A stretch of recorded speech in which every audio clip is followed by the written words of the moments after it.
The series name is What If Naruto Was in Gravity Falls Universe. This is second part of the series, so let's start the series. Unfortunately, he was holding the camera the wrong way, causing it to flash in his face and throwing it into the water, you see? Dipper said, not sounding all too bothered by the fact they lost the camera.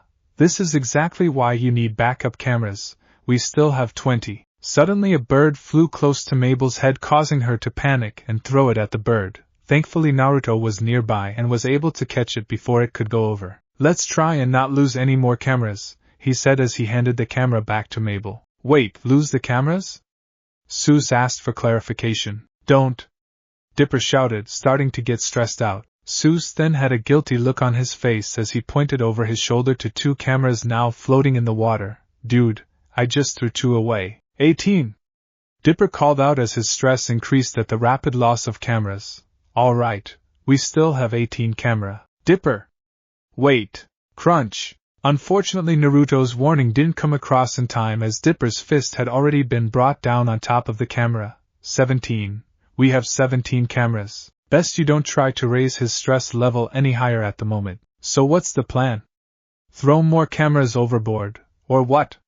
Clearly Mabel didn't understand the message, which was emphasized by the fact she was holding a camera near the edge of the boat. No!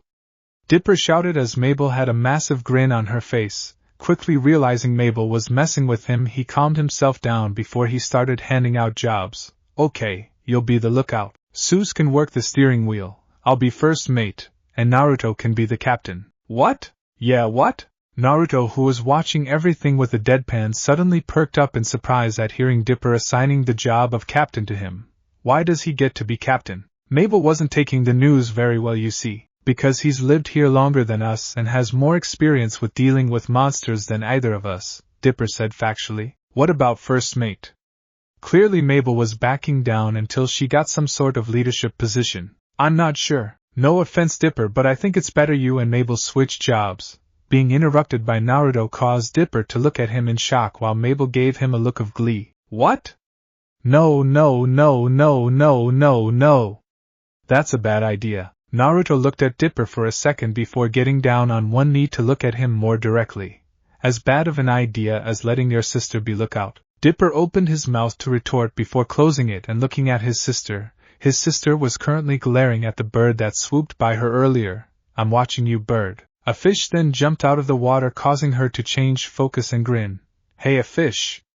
The bird then got out of sight really quick as if it was mocking her. Dipper stared at this for a few moments before turning to Naruto and saying, Good point. Naruto smiled at him. Glad you agree with me. He then got serious. So what's the plan? Slightly surprised that Naruto was asking for his plan, he shook it off and explained it. Well, first we have to lure it out, and we'll be using this to do it.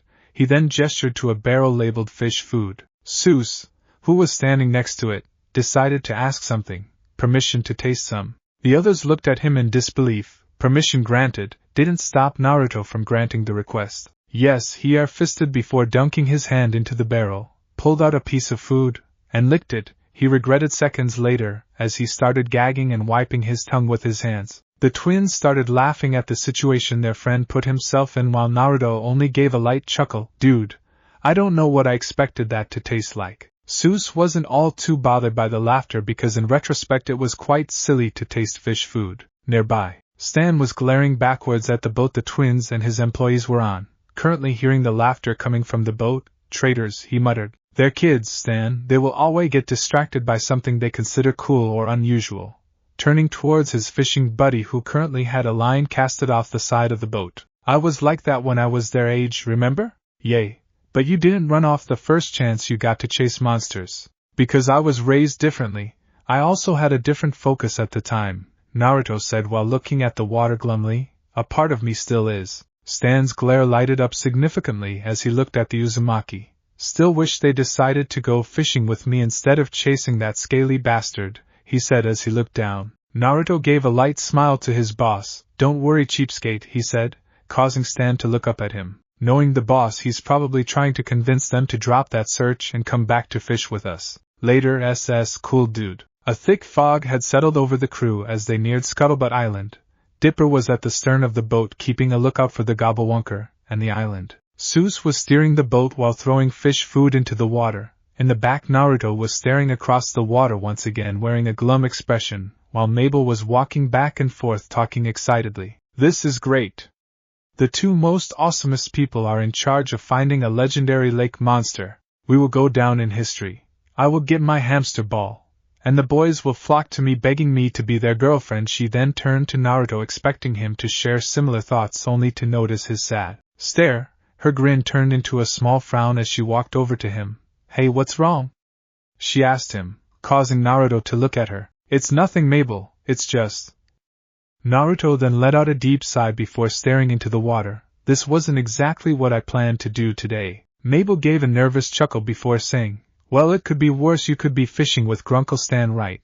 This caused Naruto to look at Mabel with a deadpan, causing her to realize something. Wait a minute, you mean you would rather go fishing with Grunkle Stan than go hunting for a monster? Yep, he started as he turned around to lean on the railing. But why?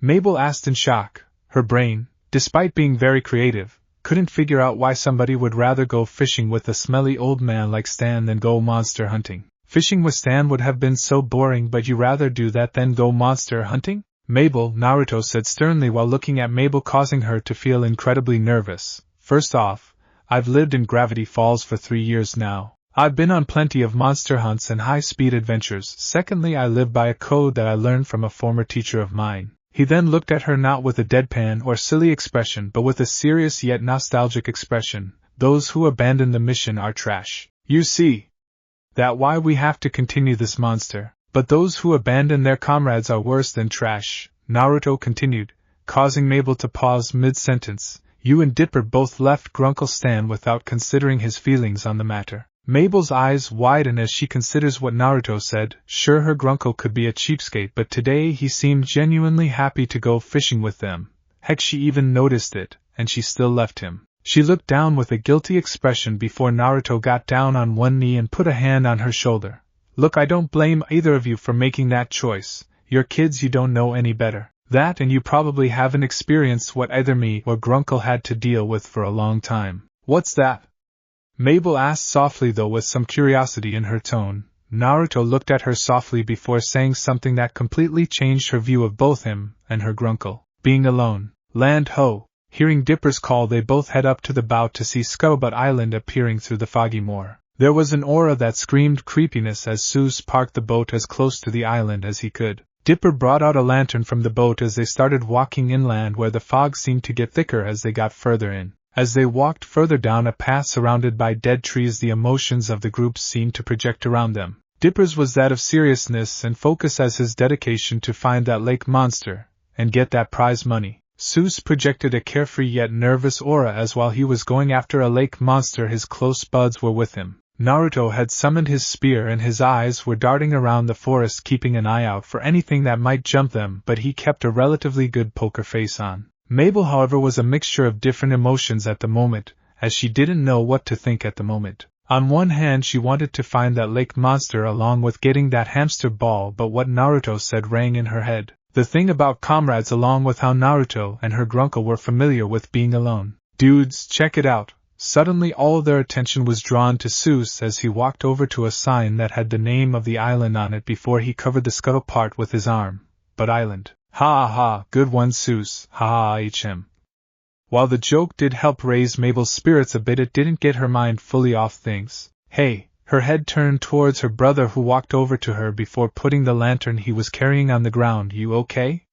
You've been pretty quiet since we got here. It's nothing, Dipper, it's just... She then took a quick glance at Naruto, who was looking around the forest, spear in hand, before glancing back to her brother. Do you think we are doing this for the right reason? What do you mean?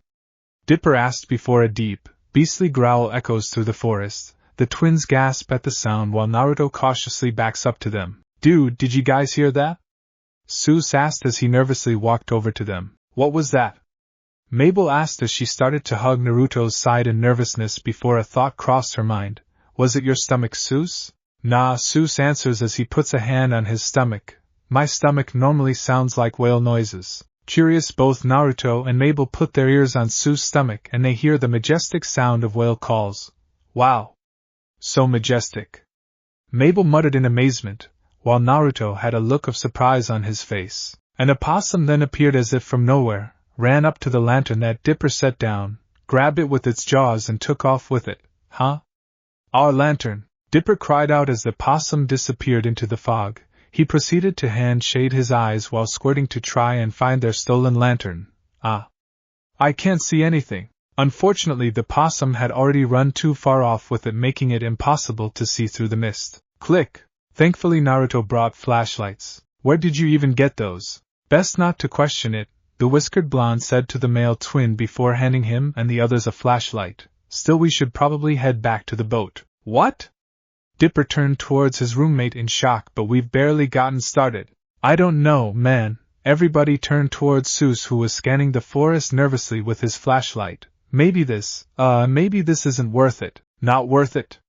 Dipper asked while looking at them. Guys, imagine what would happen if we got that picture. Dream sequence. Dipper's daydream was far simpler than Mabel's. It consisted of a middle-aged man with white hair, wearing a suit and necktie, sitting in front of an coffee mug. Tonight, we're here with adventure seeker Dipper, who bravely photographed the elusive Gobblewonker, the man said in a television host voice while gesturing to Dipper, who sat across from him. Dipper's dream self wore an Indiana Jones get-up with stubble on his face.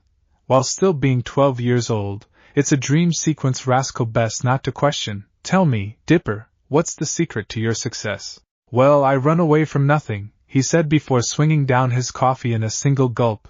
Nothing, except for when I ran away from my annoying Grunkle Stan, who I ditched in order to pursue that lake monster. An image of said Grunkle appeared next to Dipper while he was in his overshirt and underwear rummaging through the fridge. How right you were to do so, he looked like a real piece of work. The television host then got up from his chair to walk over to Dipper while pulling a medal out of his pocket. I don't often do this, but I feel the need to give you an award, he said before putting the medal around Dipper's neck before kneeling down next so they can both look at a bunch of cameras before they start flashing. Dream sequence end. Back in reality, Dipper was grinning while eyes had become distant. Naruto was looking at the twin with a small frown, and before he could say anything Mabel spoke up. Hey, Naruto? She said, causing Naruto to look at her while she stared at the ground. I've been thinking about what you said earlier, and I think leaving Grunkle Stan alone wasn't the right thing to do. She then looked up to see Naruto giving her a curious gaze. But this monster hunt means a lot to my brother, so how about this? We go looking for the Gobblewonker for about an hour, and if we don't find anything, we go back to the boat so we can spend the rest of the trip with Grunkle Stan. Does that sound fair? Naruto gave her a long, hard look before sighing and nodding to her, causing her to give him a small smile. He then turned towards Dipper, who was still staring off in the distance, before speaking up. Yo, Dipper! This caused the twin to snap out of his distant gaze to look over at the Uzumaki. We're going to keep going. Really? Dipper asked while looking at him in excitement. But only for an hour, Naruto then said sternly. After that we're going back to the boat and spend the rest of the trip with Grunkle Stan. Dipper's eyes widened briefly when he heard that last part before he steeled his face and nodded at Naruto before turning down the path and started running down it, more determined to find the Gobblewonker. Mabel quickly ran off to follow her brother, leaving Naruto alone with Seuss for the moment. Dude. Hearing his fellow employee speak, Naruto turned towards Seuss to look at him. Are you, are sure this a good idea, bro? I don't know, Seuss, Naruto responded to him before he looked down the path where the twins had gone down. But they're stubborn and they won't let something like this go easily. He then turned back and looked at Seuss. Now come on, we're gonna lose them at the rate they're going. He then turned down the road and started sprinting, jogging to him, down the road to catch up with the twins. Seuss looked around briefly before he started running to catch up with the group. Alright dudes, I'm coming. 30 minutes later. The group had traveled deeper into the forest as they were going in the direction where they originally heard the growling. Seuss was making some beatbox noises to drive back the silence, and Mabel, having regained some of her original enthusiasm, joined in by adding lyrics to his beatbox noises. My name is Mabel. It rhymes with table. It also rhymes with glabel. It also rhymes with schmabel. Dude, we should be writing this down. No, Seuss, you shouldn't. It's really bad, really, really bad. Dipper then paused in the middle of the path, bringing his hand behind him to stop the other from walking while saying, Guys, you hear something? The deep beastly growl from earlier sounded off again, causing a flock of birds to flee in panic. Dipper gasped before saying, This is it. Dipper spoke with excitement, while the others had veering looks of fear. Seuss, wonder, Mabel, and focus, Naruto. Mabel had fully gotten her excitement back as she started yes yes yes yes while fists bumping her brother's shoulder while Dipper did the same back to her while chuckling nervously. Seuss picked up a wooden spear on the ground near them and put on a face of pure focus while Naruto summoned his golden spear. As they walked through fog, Seuss at some point pulled ahead of the twins before he suddenly put his arms in front of the twins, having spotted something. In front of them appeared to be the image of a monstrous plesiosaur. The twins, having spotted the monster, as well, immediately jumped behind a log with Seuss before they all peeked over it. The only exception being Naruto, who while seeing the monster couldn't help but feel that something was wrong with it. Everyone. Dipper spoke before bringing out one of his cameras while looking over to the others. Get your cameras ready. This was kinda unnecessary though, since Seuss and Mabel had already brought their camera out while Naruto was casually walking over to Dipper. Ready? Dipper asked while having a face of focus unlike any he had before. Dipper? Naruto had finally reached the Pines twins as he started kneeling next to him. I don't think that's go. Dipper's shout caused a reaction from Seuss, who immediately jumped over the log and gave a warrior's cry as he immediately started taking pictures. He was immediately followed by Dipper and Mabel respectively while Naruto stared at them for a moment before walking after them. Eventually the fog parted, revealing the broken remains of a ship that was currently the home of a beaver family. Dipper and Mabel stared shocked at the scene in front of them, while Seuss happily took pictures of beavers. I tried to tell, Naruto said while walking over to them. Dipper was looking ahead before speaking up in a combination of shock, confusion, and sadness. But what was that then? He then turned his head towards his sister. I heard a monster noise. The monster noise suddenly sounded off again, causing all of them to look over to see that it was currently gnawing on an old rusted chainsaw, causing it to turn on and off randomly. The reactions of the group were varying from looks of sadness from the twins, the black stare of Naruto, and Seuss at first confused turned happy smile as they all stared at the chainsaw-wielding beaver. Sweet beaver with a chainsaw. Seuss then turned towards the beaver and started taking pictures of it. Maybe that old guy was crazy after all, Dipper muttered sadly as Naruto looked at him with sympathy. He did use the word skeptical, Mabel said with sadness, causing Naruto to look at her with curiosity. Why did that word sound familiar to him? Dipper's explosive sign brought him out of those thoughts as he tried to figure out the best way to comfort the Pines twins. Uzumaki Stan or on the boat. Stan was currently trying to reel in a fish, and it was a fighter. Come on, you stupid fish, come on. He then turned around to look at Naruto, who was still waiting for a bite. Hey kid, little help here. Naruto turned around to look at the conman, shrugged his shoulders before bringing in his line and moved over to help his boss. He grabbed the rod with one hand and with a single powerful tug forced the fish out of the water and towards the boat. Once it landed, they got a good look at fish. It looked like a salmon, only it was bigger and lacked any metallic blue, red or green. Stan? Yeah kid? Did we just catch a steelhead? I don't know, sure looks like it though. Huh. The two continued to look at it for a bit before Naruto walked over to pick it up by the gills, took it over to the box in the middle of the boat, opened it, and tossed it in before closing it. He then turned around to look at Stan, who continued to stare in shock before the con man regained his composure and said, Welp, the kids are missing out. Naruto could only shake his head at Stan, though he couldn't help but wonder what were the boss and the twins doing? Scuttlebutt Island, Shipwreck Beach. Ooh yeah, work it, work it. Nice. Nice. Currently the twins were moping around while Seuss took pictures of a beaver on a log. Naruto, who had earlier given Seuss the cameras that he had, couldn't help but stand awkwardly in the back, not sure of what to do or who to comfort. Give me another one of those. Yeah, I like that one. Well, except for Seuss, that is. What are we gonna say to Grunkle Stan? Turning towards Dipper was currently sitting on a boulder just off the edge of the shoreline. Dipper had picked up a nearby rock and thrown it into the lake while saying, We ditched him over nothing. Now this is usually the part of the story where somebody tells him, most likely Naruto, that it's okay, everything is fine, and there's always next time. Boom. Unfortunately, this is Gravity Falls, and such things are usually interrupted by something weird popping out of nowhere, or in this case the monster you're looking for comes and finds you. Hey guys, do you feel that? Dipper asked while looking down at the water with confusion before another loud boom happened, causing the rock that Dipper to suddenly vanish into the water. Dipper quickly swam back to shore and was pulled by the others before looking back to reveal that the boulder he was sitting on was really a massive frilled tail attached to what appeared to be a massive Aquatic predator. Dipper was staring in a mixture of shock and glee as he got out his camera. This is it, he mutters as he squared up with the ancient reptile as he starts taking pictures. Naruto on the other hand looked concerned, having summoned his spear and started pointing it at the lake. Naruto? He then turned around to look at Mabel, who was looking just as concerned as he was looking right at him. We're safe up here, right? We should be, but... He then turned around to look back at the cousin of Nessie as it started to circle back towards them. I've never seen it this close to shore before. Come on, this is our chance.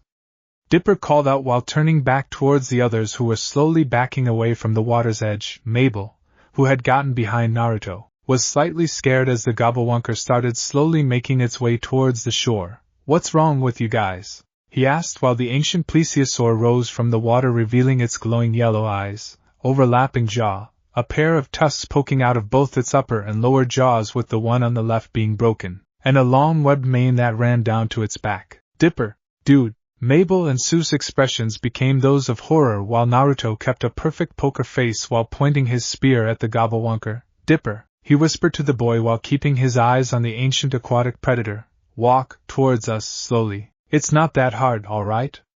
Dipper, however, clearly wasn't listening to them as he was still more focused on getting pictures of the elusive lake monster than understanding the situation he was in. All you gotta do is point and shoot, like this. He then turned around to face the gobblewonker before he quickly panned up when he saw he was looking at the neck to its head to see its glowing yellow eyes, before it gave an almighty roar oddly reminiscent of that of a T-Rex. ROARR. Run!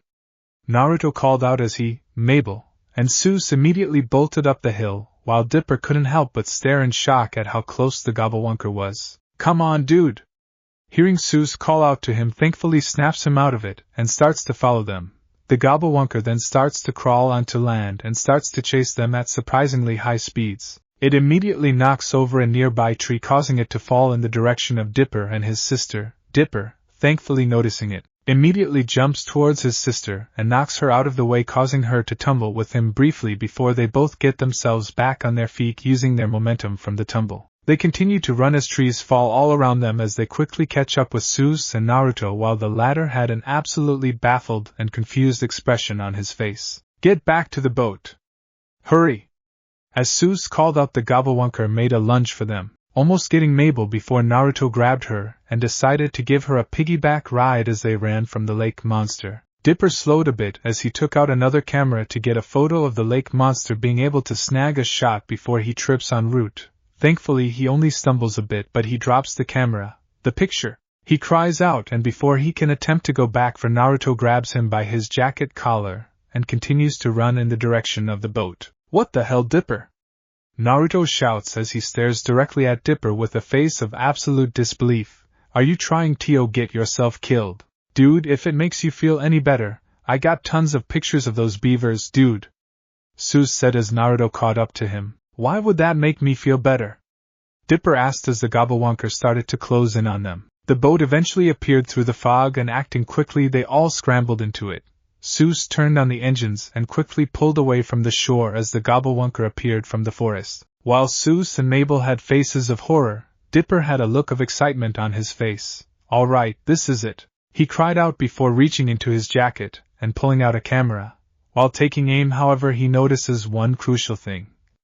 Cracked lens? Something's wrong with all this, Naruto muttered as he held a look of confusion on his face. What do you mean? Mabel asked while still looking at the gobblewonker. I mean, the last time it chased us or me, it stopped when I got on shore. This caused Mabel to look at Naruto as he stared at the gobblewonker. So what changed? Seuss, get a photo. Dipper didn't hear the conversation as he was still focused on getting a photo and ordered the guy who currently had all the cameras to get a picture. This somehow translated to him, throwing all his cameras directly at the gobblewonker. What are you doing?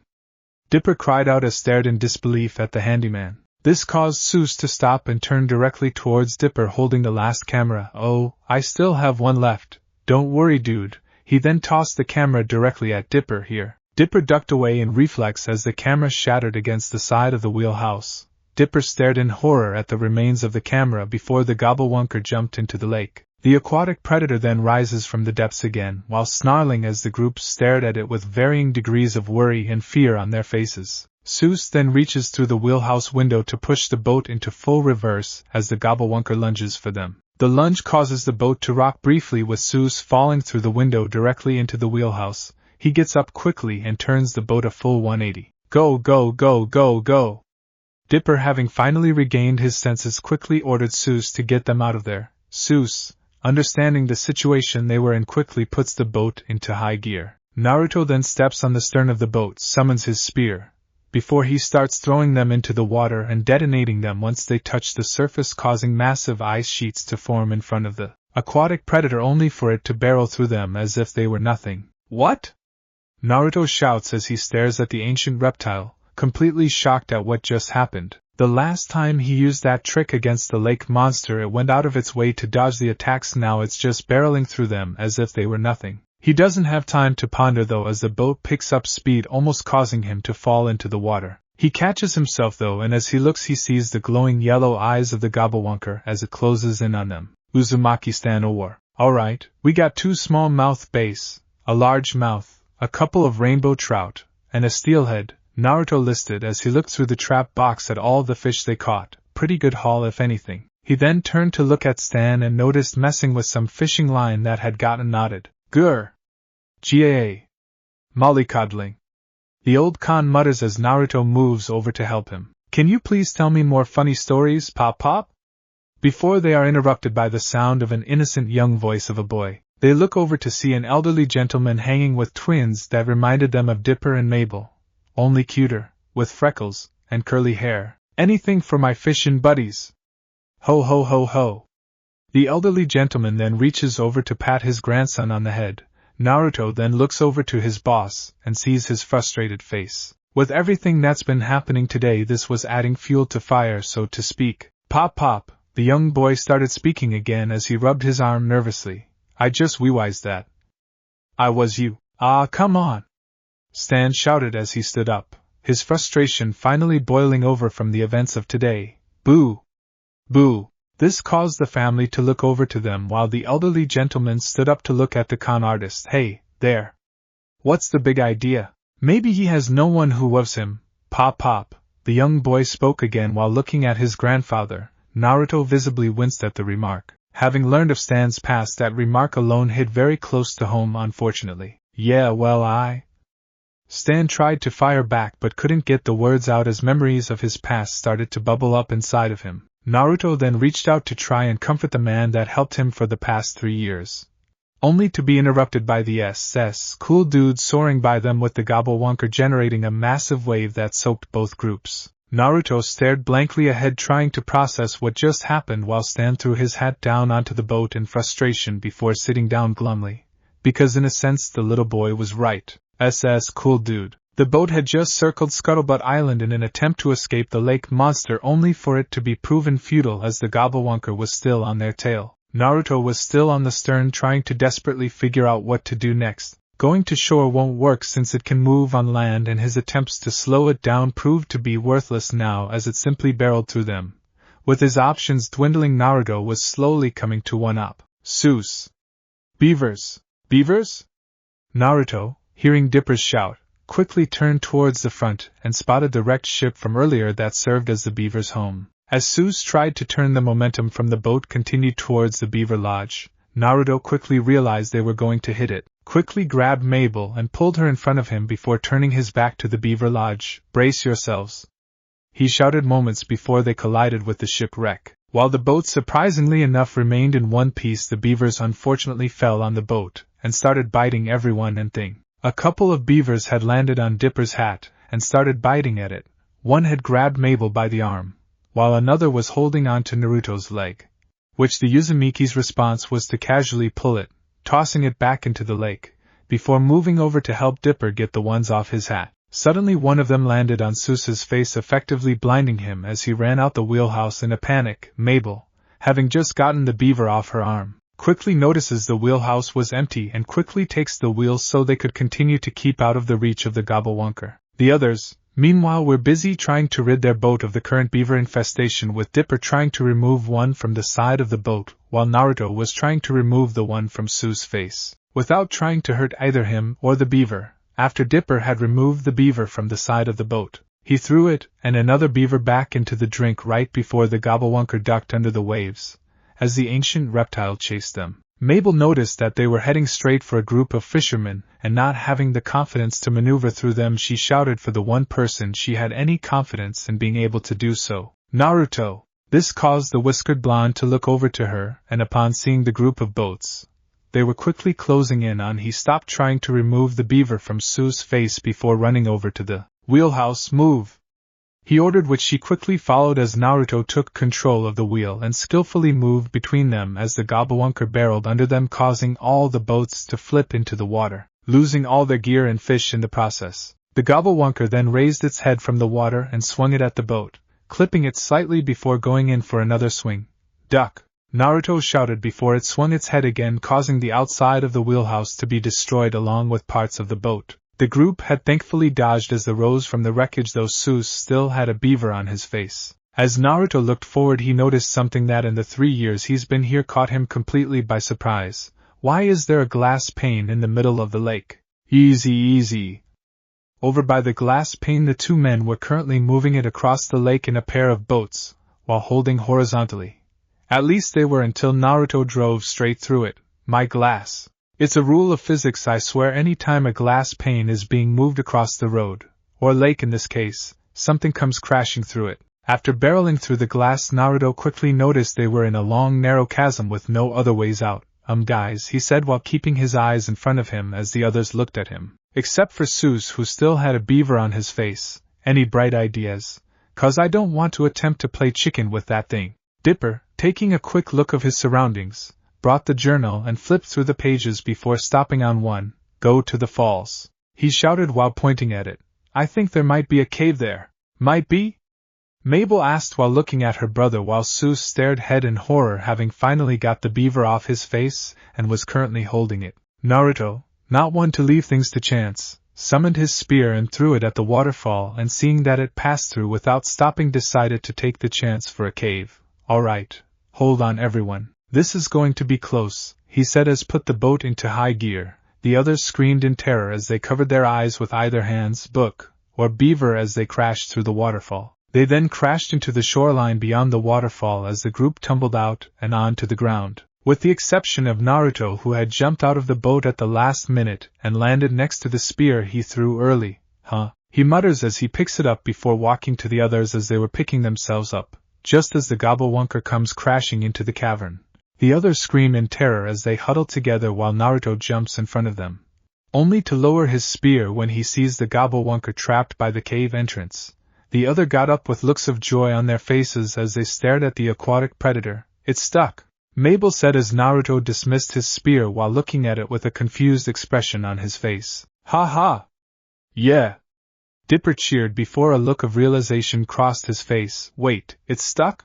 Quickly he ran up a nearby mound to get a better angle of the lake monster, and reached into his jacket pocket only to feel nothing. Frantically he started searching his jacket for any cameras he could, hoping, begging that they weren't all go. Boop! Oh yeah, the one under his hat. Ha ha ha! He laughed, incredibly grateful at Mabel for remembering, and immediately started taking pictures of the aquatic predator, laughing in pure joy at the many pictures he was taking even when the gobblewonker made a lunge for them. Did you get a good one? His sister asked while holding his hat. They're all good ones, he responded, his excitement through the roof at the moment as he hugged his sister in joy as she cheered Hamster Ball. Of course not everybody was excited. Naruto, who was standing in the back, looked curiously at the gobblewonker trying to figure something out. It barreling through the ice, moving on land, getting stuck in the cave entrance, heck, being attacked in the first place as they've done nothing to provoke it. It was almost as if this wasn't the gobble. Clang! WWWW. What the? Immediately their joy turned into confusion, or Naruto's case, understanding. Guys? Everybody turned around to look at Naruto as he stared at the gobblewonker.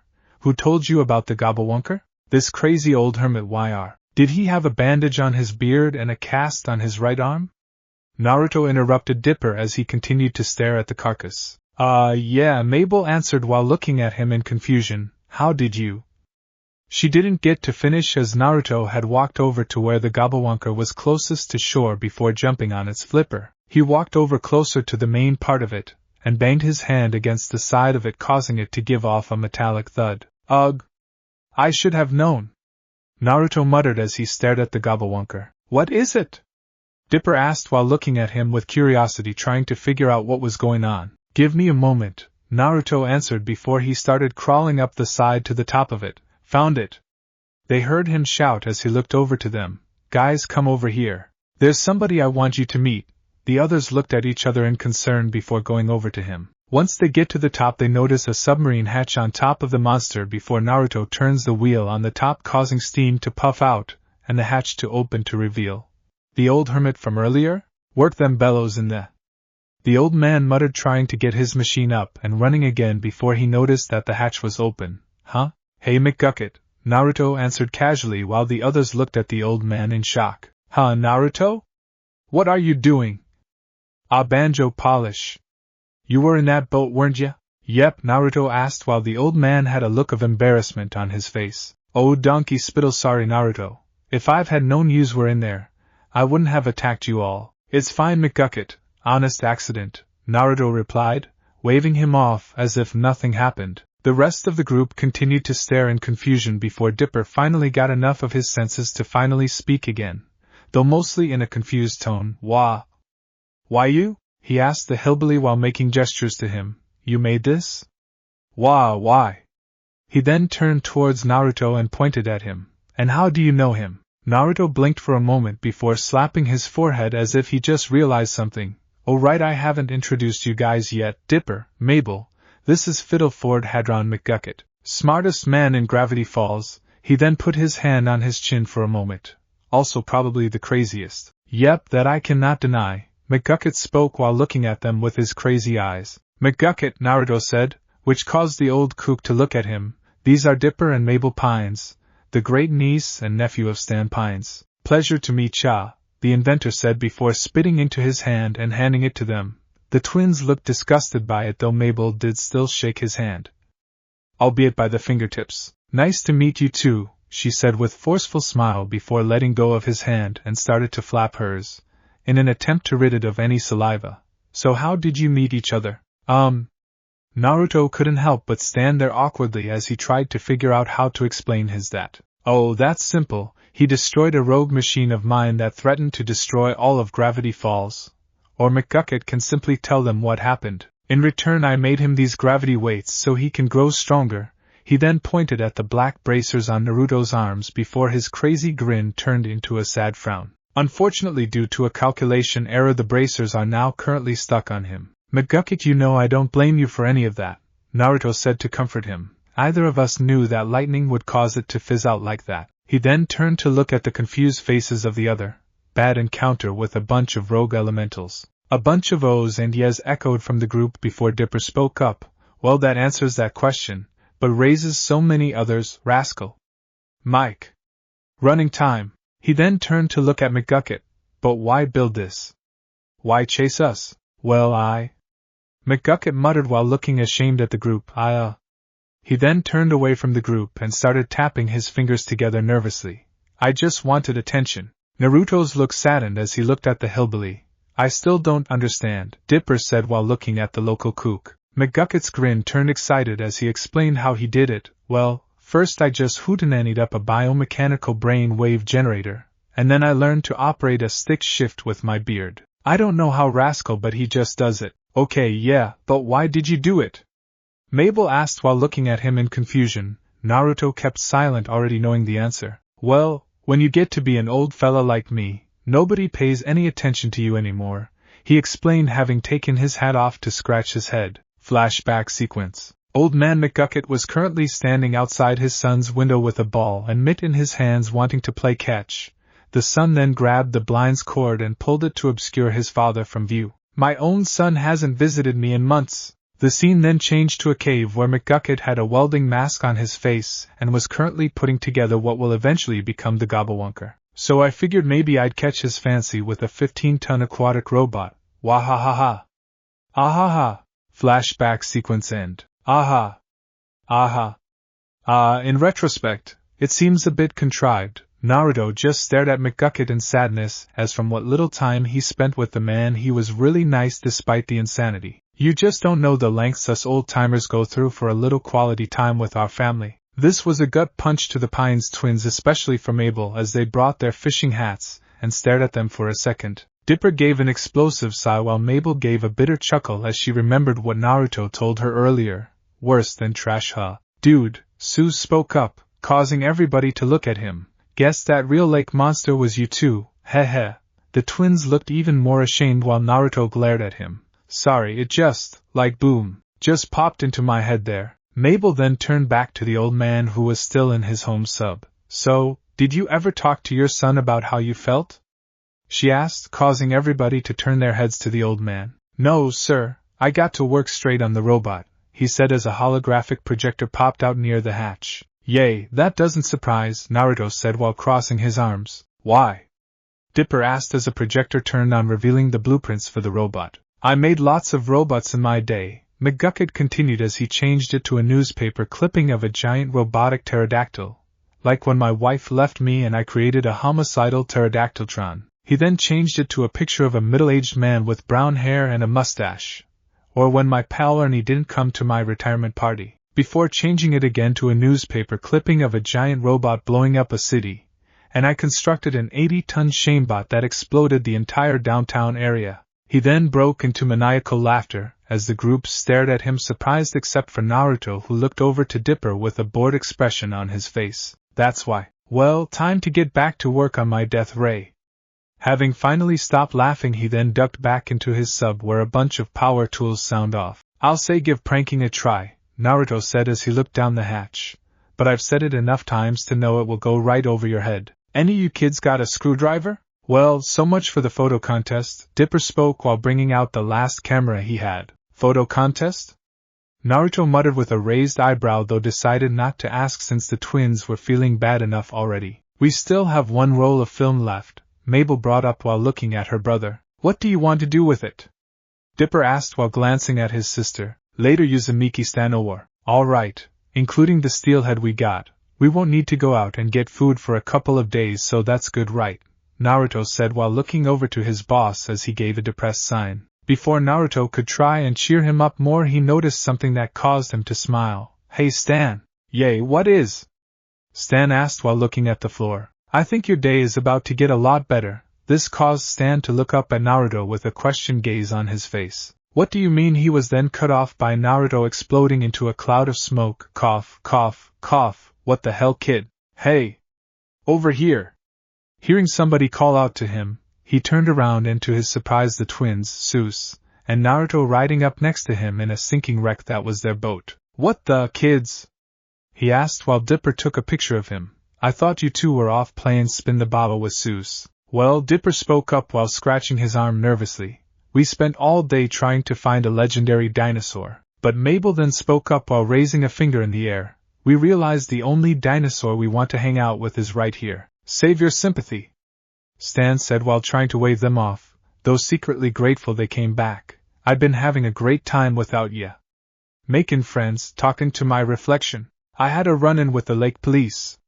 He then lifted up his leg to show a beeping device on his leg. Guess I gotta wear this ankle bracelet now, so that'll be fun. When did that? Naruto started to question before shaking his head. You know what, never mind. So, I guess there isn't room in that boat for 3 more? Dipper asked while everybody on the sinking wreck looked at him sadly. Stan stared at them questionably before softening as he saw Dipper and Mabel put on the hats he gave them earlier. You knuckleheads ever seen me thread a hook with my eyes closed? He asked nervously. $5 says you can't do it, Dipper challenged, causing Stan to grin. You're on, he said before Dipper hopped into the boat. Mabel, wanting to get in on the action, added on to the challenge as Naruto was climbing in. $5 more says you can't do it with your eyes closed plus me singing at the top of my lungs. I like those odds, Stan said as Mabel jumped into the boat before they were joined by Seuss, who he couldn't help but stare surprised at. Whoa! What happened to your shirt? Long story, dude. Alright, Naruto then spoke up while bringing out a camera. Everybody get together. He then brought the camera up to his face. Say fishing. Fishing, the Pines said as they got in the frame with Seuss' waist area added to it. Dude, am I in the frame?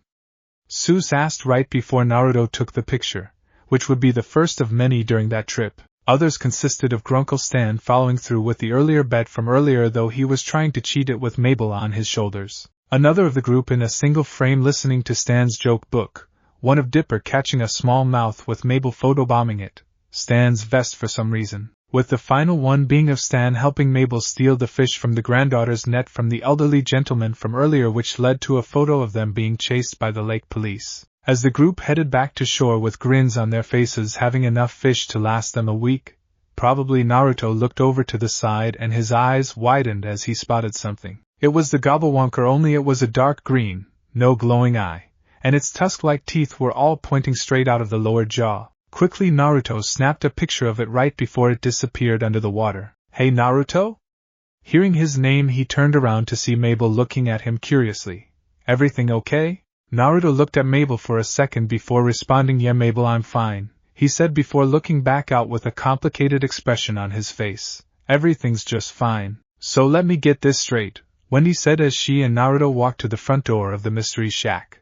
"While me and the guys were busy trying to spray paint the Northwest Mansion, you, Dipper, Mabel, and Seuss were busy hunting the gobblewonker, who at the time was being piloted by old man McGucket, who then proceeded to chase you guys all over the lake, while also wrecking Seuss' boat in the process," Naruto added as he looked at his girlfriend. "I was able to visit McGucket later and convinced him to fix the boat, while also making sure he didn't turn it into a high-tech warship." Wendy stared at him blankly for a moment before sighing and saying, "Man, the one time a fishing trip was more fun than getting one over a bunch of rich people." She then looked down at the bracers as they neared the door. "Also, did he find a way to get those bracers off you yet?"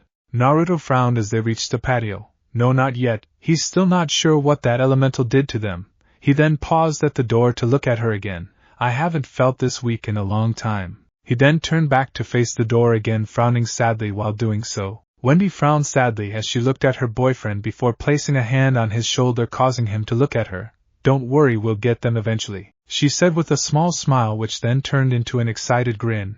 "Besides, once they come off, you'll be stronger than ever." Naruto looked at her for a moment before giving a light chuckle and a smile of his own. "Yeah, you're right," he said as he opened the door. "So, you up for watching some castle?" "Sure," she answered as they walked into the house. "Great," he said as they walked towards the living room. "You get the TV set up, and what the heck is playing right now?" Looking into the living now, Wendy saw Dipper and Mabel sitting in front of the stand easy chair while watching TV. In between the two was a bowl of popcorn that they were eating out of, while Mabel was busy knitting something with pink yarn as she wore a turquoise sweater with a strawberry on the front of it. On the TV there was what appeared to be a mustached British police officer who was currently talking to a duck wearing a Sherlock Holmes hat.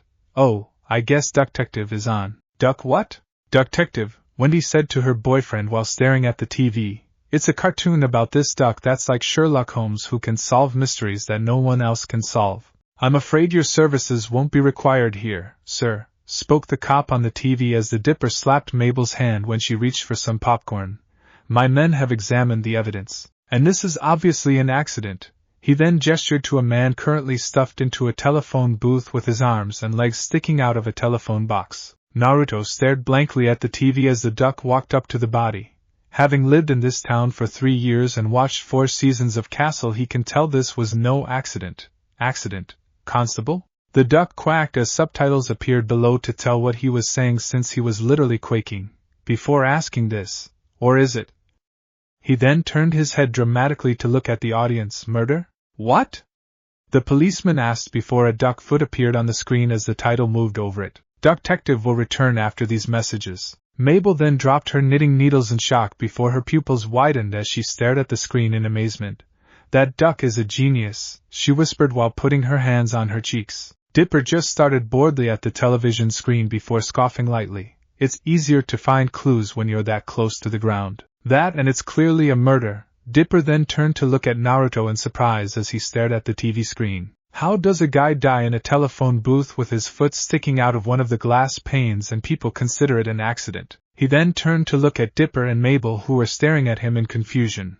"I watch a lot of Castle, also due to the lackluster nature of the police force here. I'm usually the one people hire to find stolen belongings. No murders though." "What does watching Castles have anything to do with crime?"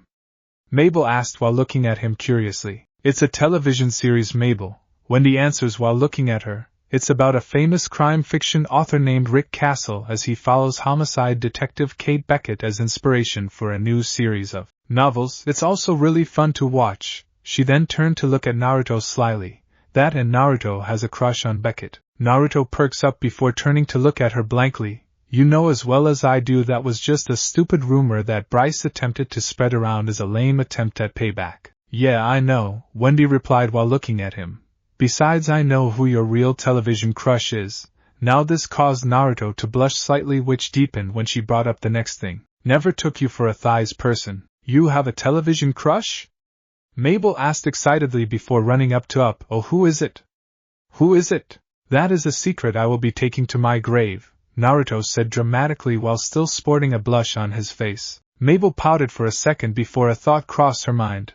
I bet Detective can figure out your crush, she spoke with confidence before turning to look at Dipper, who scoffed again. Please, like Naruto said earlier, it was obvious that it was a murder, so he can't be that smart. Mabel then glared at her brother suspiciously. Are you saying you could outread Detective? Mabel, I have very keen powers of observation. He then turned to look at his sister. For example, just by smelling your breath, I can tell that you have been eating, sniff sniff, an entire tube of toothpaste?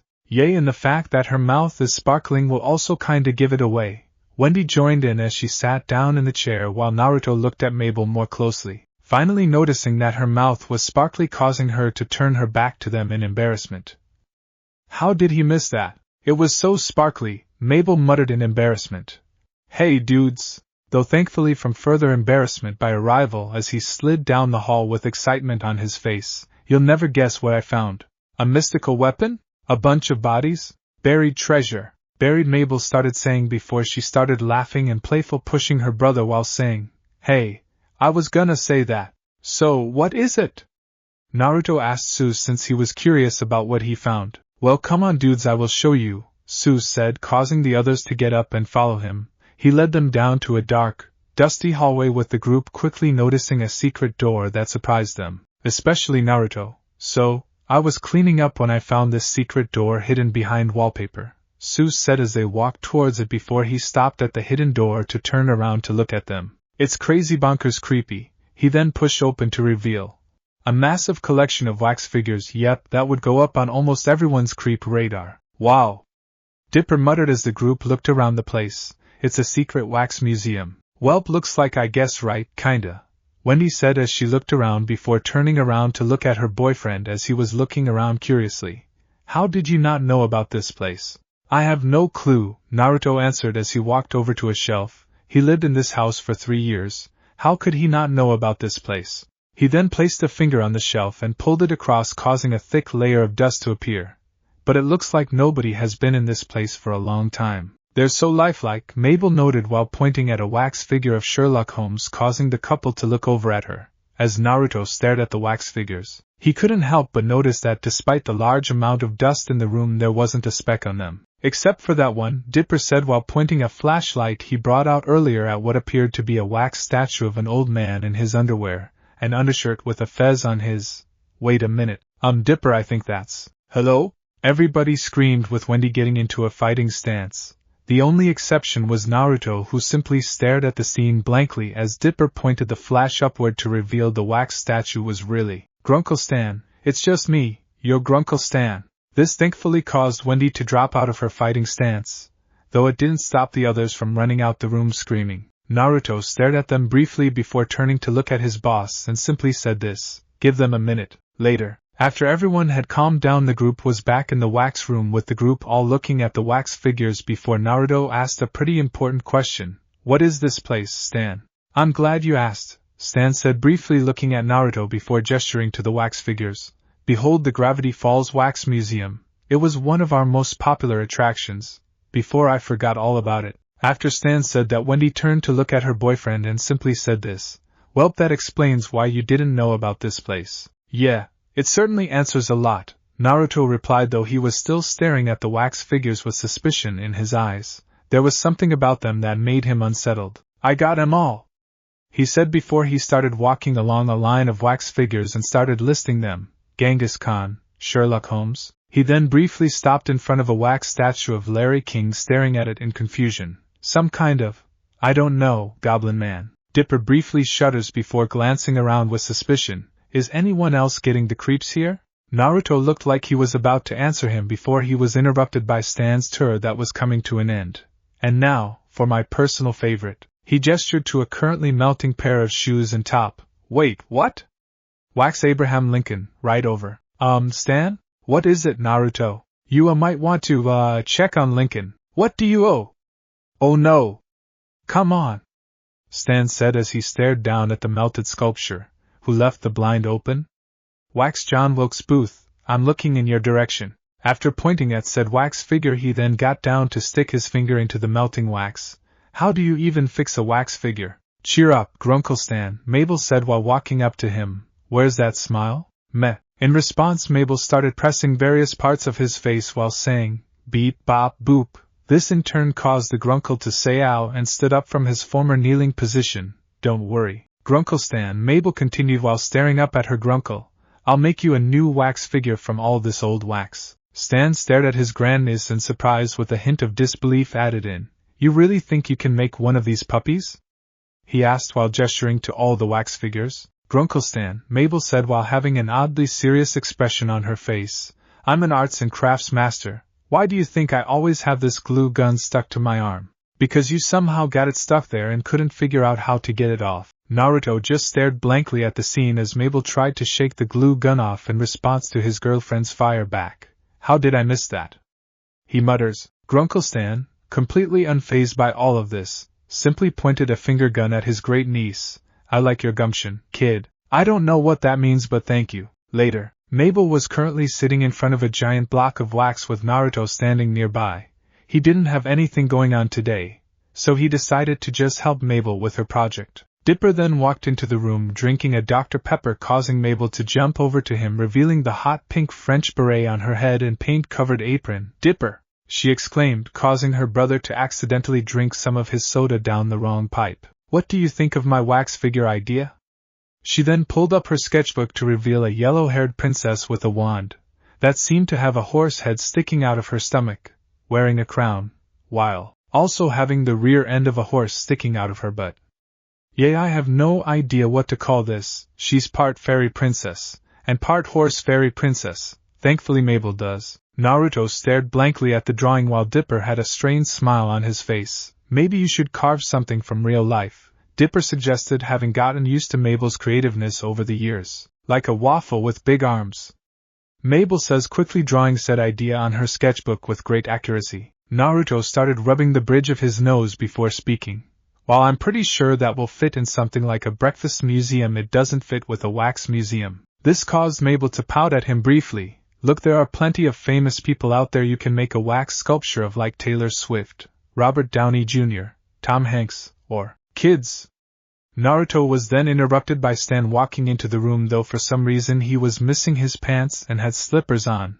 Have you seen my pants? He said while having a foot on a suitcase with a hand over his eyes, almost as if he was shielding the sun. Combined with the light shining down on top was enough to inspire Mabel, with Naruto immediately noticing and staring at her with slight concern. Well, I guess he's famous.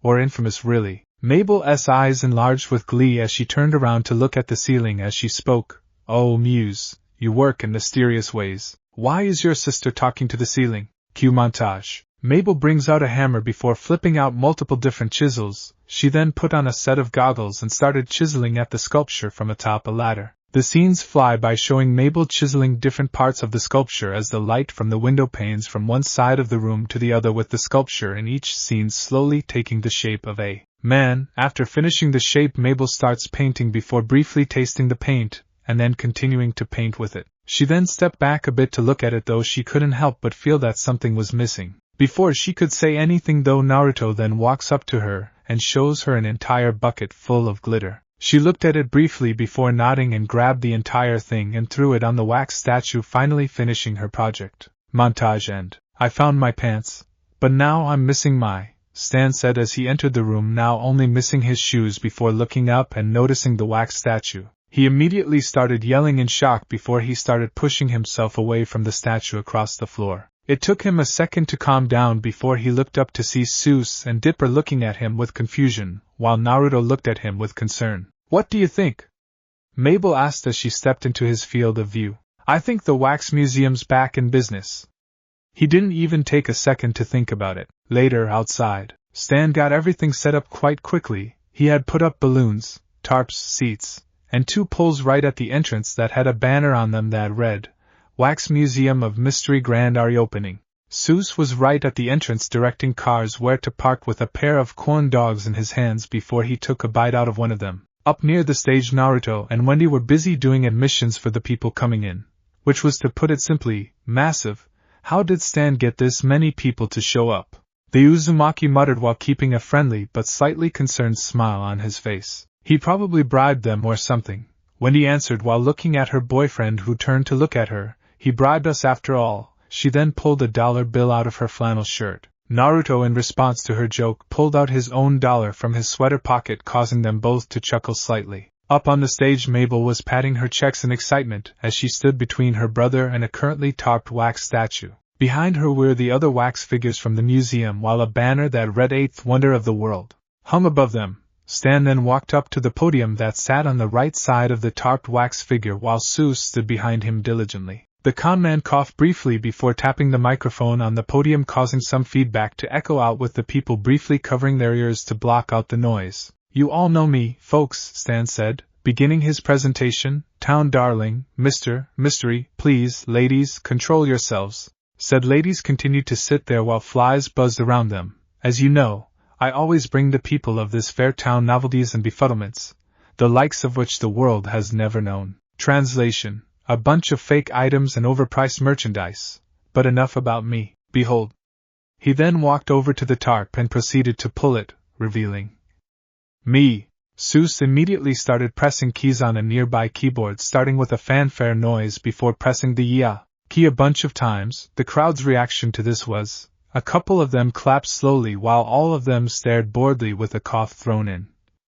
Besides this one blonde-haired guy with a mustache who stared at the wax sculpture in shock. And now, Stan continued while picking up the microphone, a word from our very own Mabel Angelo. It's Mabel, she said as she took the microphone from Stan. Thank you for coming. I made this sculpture with my own 2 hands. It's covered in my blood, sweat, tears, and other fluids. The crowd immediately gained grossed out looks while Naruto from admissions stared at Mabel in shock. Is she aggravating or? Naruto then turned towards his girlfriend as she looked at him curiously. I honestly have no idea, Naruto answered while looking at his girlfriend before turning back to the stage. Yeah, Mabel continued after the audience stopped being grossed out. I will now take questions. You there, old man McGucket, local kook, are the wax figures alive? And follow-up question, can I survive the wax man uprising? Yes. Next question, Toby determined, Gravity Falls gossiper. The man that answered had short brown hair, a long mustache, wore glasses on a relatively bulbous nose, and had 3 freckles on the upper right side of his head near his hair. He wore an old fedora with the word hat sticking out of the side of the hat on a piece of paper. He wore suspenders, a white t-shirt, a red bow tie, and black shoes with a hole in the left shoe. Do you really think this constitutes a wonder of the world? He asked while holding out a micro. Wait a minute, is that?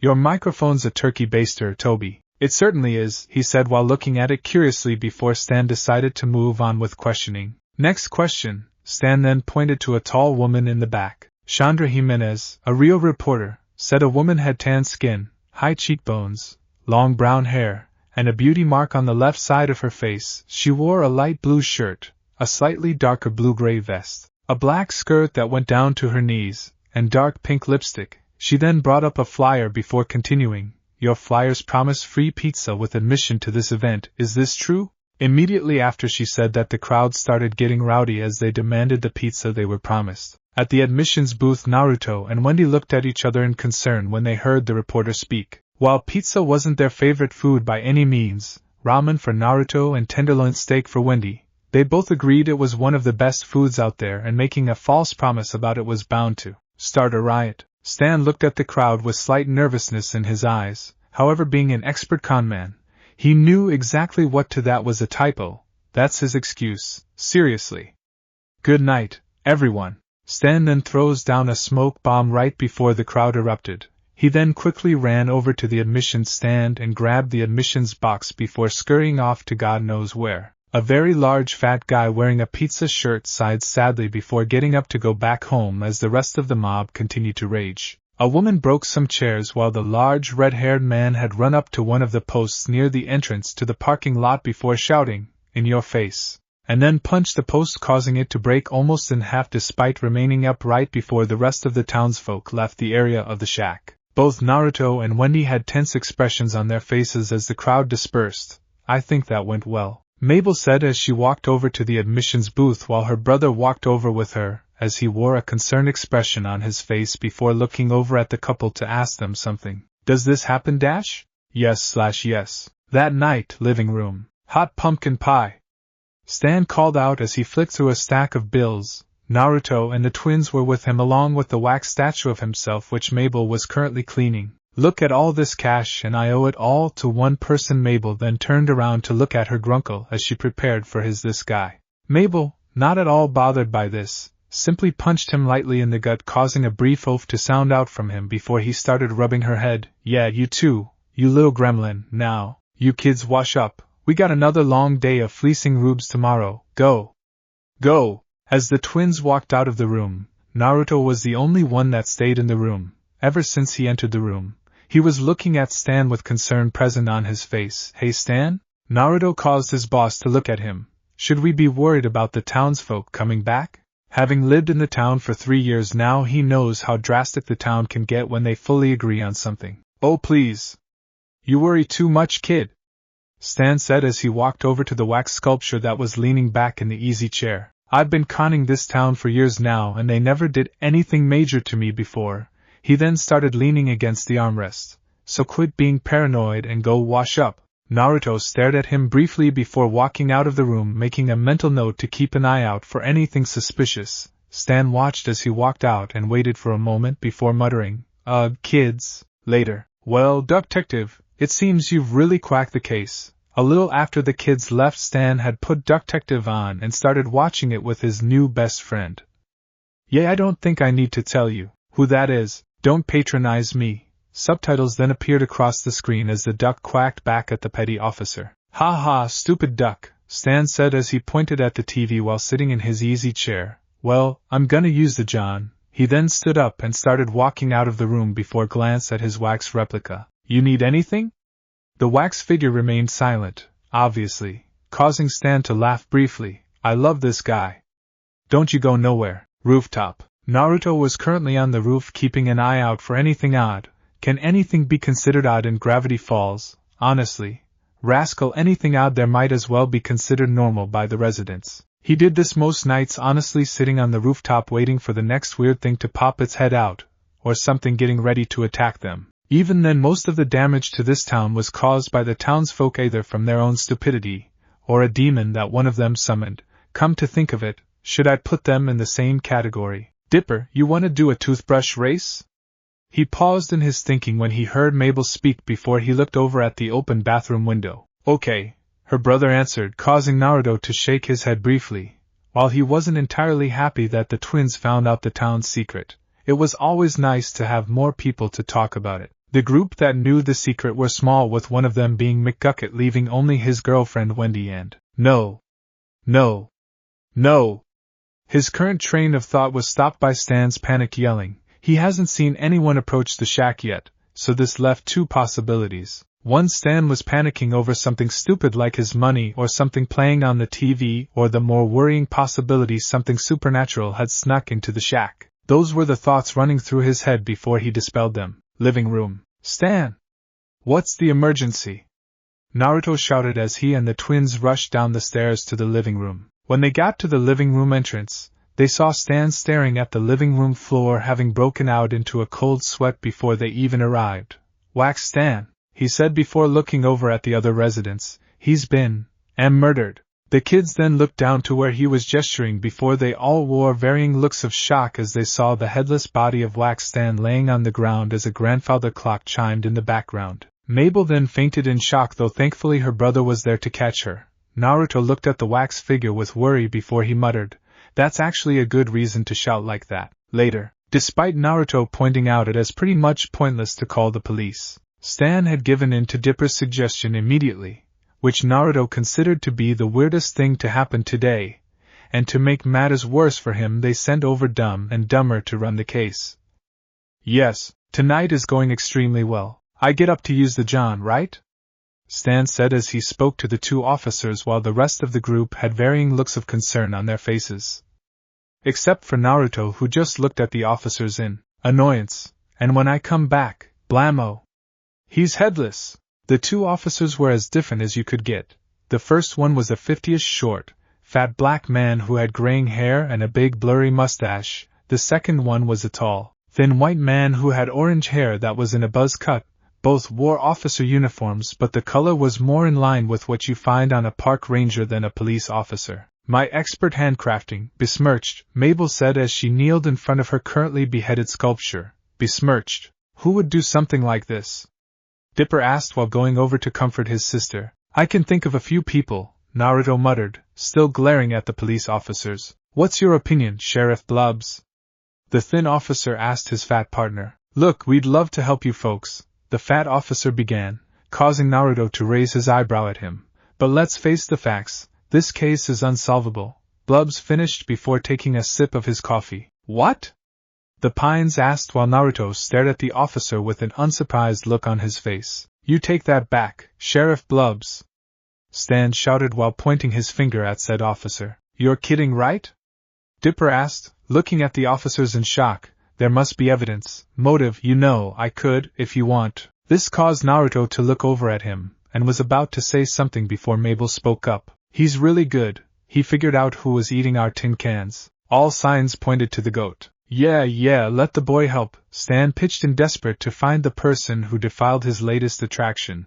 He's got a little brain up in his head. Which is more than can be said for you too, Naruto muttered, having gone back to glaring at the police officers. Who? Blub said while elbowing his partner. Would you look at what we got here, Deputy Durlin? City Boy thinks he's gonna solve a mystery with his fancy computer phone. City Boy! City Boy!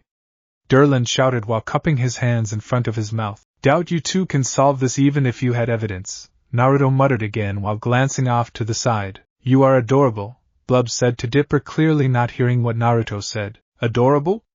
Dipper questioned, looking at Blubs and with a stunned expression. Both the cops started laughing, causing Dipper to look at them in anger. Look, PJs, the sheriff said after having his laugh, how about you leave the investigating to the grown-ups? Okay. He then stuck his hand out to Durland, who in response slapped it in a friendly gesture before the radio turned on. Attention, all units, Steve is going to fit an entire cantaloupe in his mouth. Repeat, an entire cantaloupe. It's a 2316. Durland shouted while swinging his arms. Let's move, Blub said to his partner before they ran out of the room laughing. Told ya it was pointless to call them, Naruto said, looking at Stan with a deadpan plastered on his face. That's it. Dipper shouted before putting a hand on his sister's shoulder. Mabel, you and me are going to find the jerk who did this and get back that head. Then we'll see who's adorable. Honestly, I was fully prepared for that to happen. Hearing their whiskered roommate talk caused them to look at him. The number of times I had to clean up their messes is too many to count. He then turned to look at the twins. Best you two know early on, but the cops of Gravity Falls are literally useless. Yeah, I can tell, Dipper said bitterly before he gave off a cute little sneeze, causing his sister to eye at him. You sneeze like a kitten, Mabel then said, causing Dipper to glare before a hand landed on his shoulder, causing him to look over to see a chuckling Naruto. Don't worry, Dipper, you're not the only one who has been called adorable before. He then pointed at whisker marks. Heck, because of these things I was called cute or adorable all throughout middle school. Really? Dipper asked, looking at the Uzumaki curiously. Yes, really. Why would I make something like that up? Naruto asked, though he held a smile on his face. He then got up and started heading up the stairs before turning to look back at the twins. Now let's get some rest, you two, because in the morning we've got a mystery to solve. Yeah. The twins cheered before they headed up the stairs, passing Naruto. The whiskered blonde smiled at them before it turned into a deep frown as he looked back at the decapitated body of Wax Stan. He hadn't noticed anyone coming towards the house, so that left him to wonder how did this happen. Morning. Wax Stan has lost his head, Dipper said while standing next to a board with a bunch of photos of the townsfolk. And it's up to us to find it. Naruto was kneeling next to the body of Wax Stan while Mabel was taking pictures with a spare disposable camera from the Gobblewonker hunt. The living room currently had some toilet paper with the words "Do Not Cross" or "Crime Scene" written on them in varying versions of uppercase and lowercase. There were a lot of unhappy customers at the unveiling, Dipper continued while glancing at his board of suspects. The murderer could have been anyone. Gasp. Even us, Mabel said, causing Naruto to look at her curiously. In this town, anything is possible, Dipper said before pulling out the journal to look through it. Ghosts, cue Naruto flinching, zombies. Could be months before we find our first clue. Hey, Naruto up for watching some casts and clearly you guys are in the middle of something. Everybody turned around to see Wendy standing in front of the living room entrance. She then ducked under the toilet paper and noticed the body of Wax Stan lying on the floor. Wow, what happened while I was gone? Wax Stan got his head cut off and we don't know who did it, Naruto said simply before getting out of his kneeling position. No clue who did and no leads currently. Well, you've clearly gotten sloppy then. This caused Naruto to look at his girlfriend curiously before she pointed to the recliner. They all looked over and saw footprints? Naruto muttered. In the shag carpet, Dipper finished for him. That's weird, Mabel said as she looked at them. They've got a hole in them. No definitive markings besides that, Naruto said as he kneeled next to one of the prints. Some type of dress shoe if I had to guess. Dress shoes? Mabel asked while the twins looked at him curiously. I like to separate shoes into different classes, Naruto answered while standing up. Dress shoes are a type of shoe that don't have any sort of definitive markings on the bottom besides the clear markings of a heel and sole. Casual shoes such sneakers or sandals have clear definitive markings on the bottom which are used for traction. Boots are sort of a combination of the two with clear places of the heel and sole while also having definitive markings. I had to solve a lot of mysteries in this town, so putting them into different classes helps me. Oh yeah, that makes sense to me, Dipper and Mabel mutter respectively while Wendy walks over to the recliner. Okay, now I definitely know you've gotten sloppy. Hearing his girlfriend speak up, Naruto and the twins walked over to see. An axe? Dipper asked while reaching for it only to have his hands slapped away by Wendy. How did I miss that? No clue, Wendy responds to her boyfriend's question while putting a hand out towards him, who in return handed her a pair of disposable latex gloves. Also, best not to contaminate evidence with other sources of DNA or fingerprints. Dipper slapped himself on the forehead. He's been studying investigation for years. How can he forget something as important as this? Mabel stood to the side as she looked at Wendy, who picked up the axe while Naruto pulled out from somewhere a large disposable bag before a thought came to her. Wait a minute, the lumberjack. The couple looked at them curiously while Dipper looked at her in realization right before the twins said, of course. He was furious when he didn't get that free pizza, Dipper said with a determined look on his face. Furious enough for murder, Mabel said while shaking one of her fists slightly. You mean Manly Dan / my dad? Hearing the couple question, them caused the twins to look over at them, or more specifically Wendy. Wait, that giant lumberjack is your dad? Dipper asked her while having a look of surprise on his face. Yes, Wendy said plainly before gesturing to Wax Stan's body. Besides, I doubt my dad did this. What? But he's the most likely one to do this. I wouldn't be too sure about that, Mabel, Naruto said, causing the twins to look at him. While Dan does have a history of vandalism, no offense Wendy, his girlfriend waved him off, not even bothering to attempt to defend her father. There's nothing that distinctly points to it being him. Oh really? Dipper asked while looking at him suspiciously. How so? Well, first off, the condition Wax Stan's body. Dan would have torn the body up or smashed it to bits. Secondly, the room is still in good shape. If Dan was here, then everything would have been smashed to bits including where he entered and exited. Thirdly, we didn't hear anything last night. Dan is a big guy, he would have made a lot of noise last night if he was here. Finally, he then gestured to the footprints. These footprints are all wrong. They're far too small to be Dan's. Not to mention he's always wears boots and these are from a type of dress shoe. Heck, I doubt he even owns dress shoes. Wendy nodded at him, completely agreeing with Naruto's statements, while Dipper looked saddened when Naruto's statements made a lot of sense to him, mostly due to how concrete they were. Okay, so it's not Manly Dan, but now we have no solid leads. I won't be too sure about that, Naruto said before bringing up the bag that now held the axe. While I doubt Manly Dan had anything to do with the murder, he knows more about axes than anyone else in this town, so going to him might give us a new lead. He then turned to look at his girlfriend. Any idea where he is right now, Wendy? Pretty sure he's at the skull fracture right now, Wendy answered before walking over to her boyfriend. Then that's where we'll go, Naruto said before making his way to the entrance, being followed by the twins and his girlfriend. The group walked out of the door while Gomper stood on the porch currently eating at air something.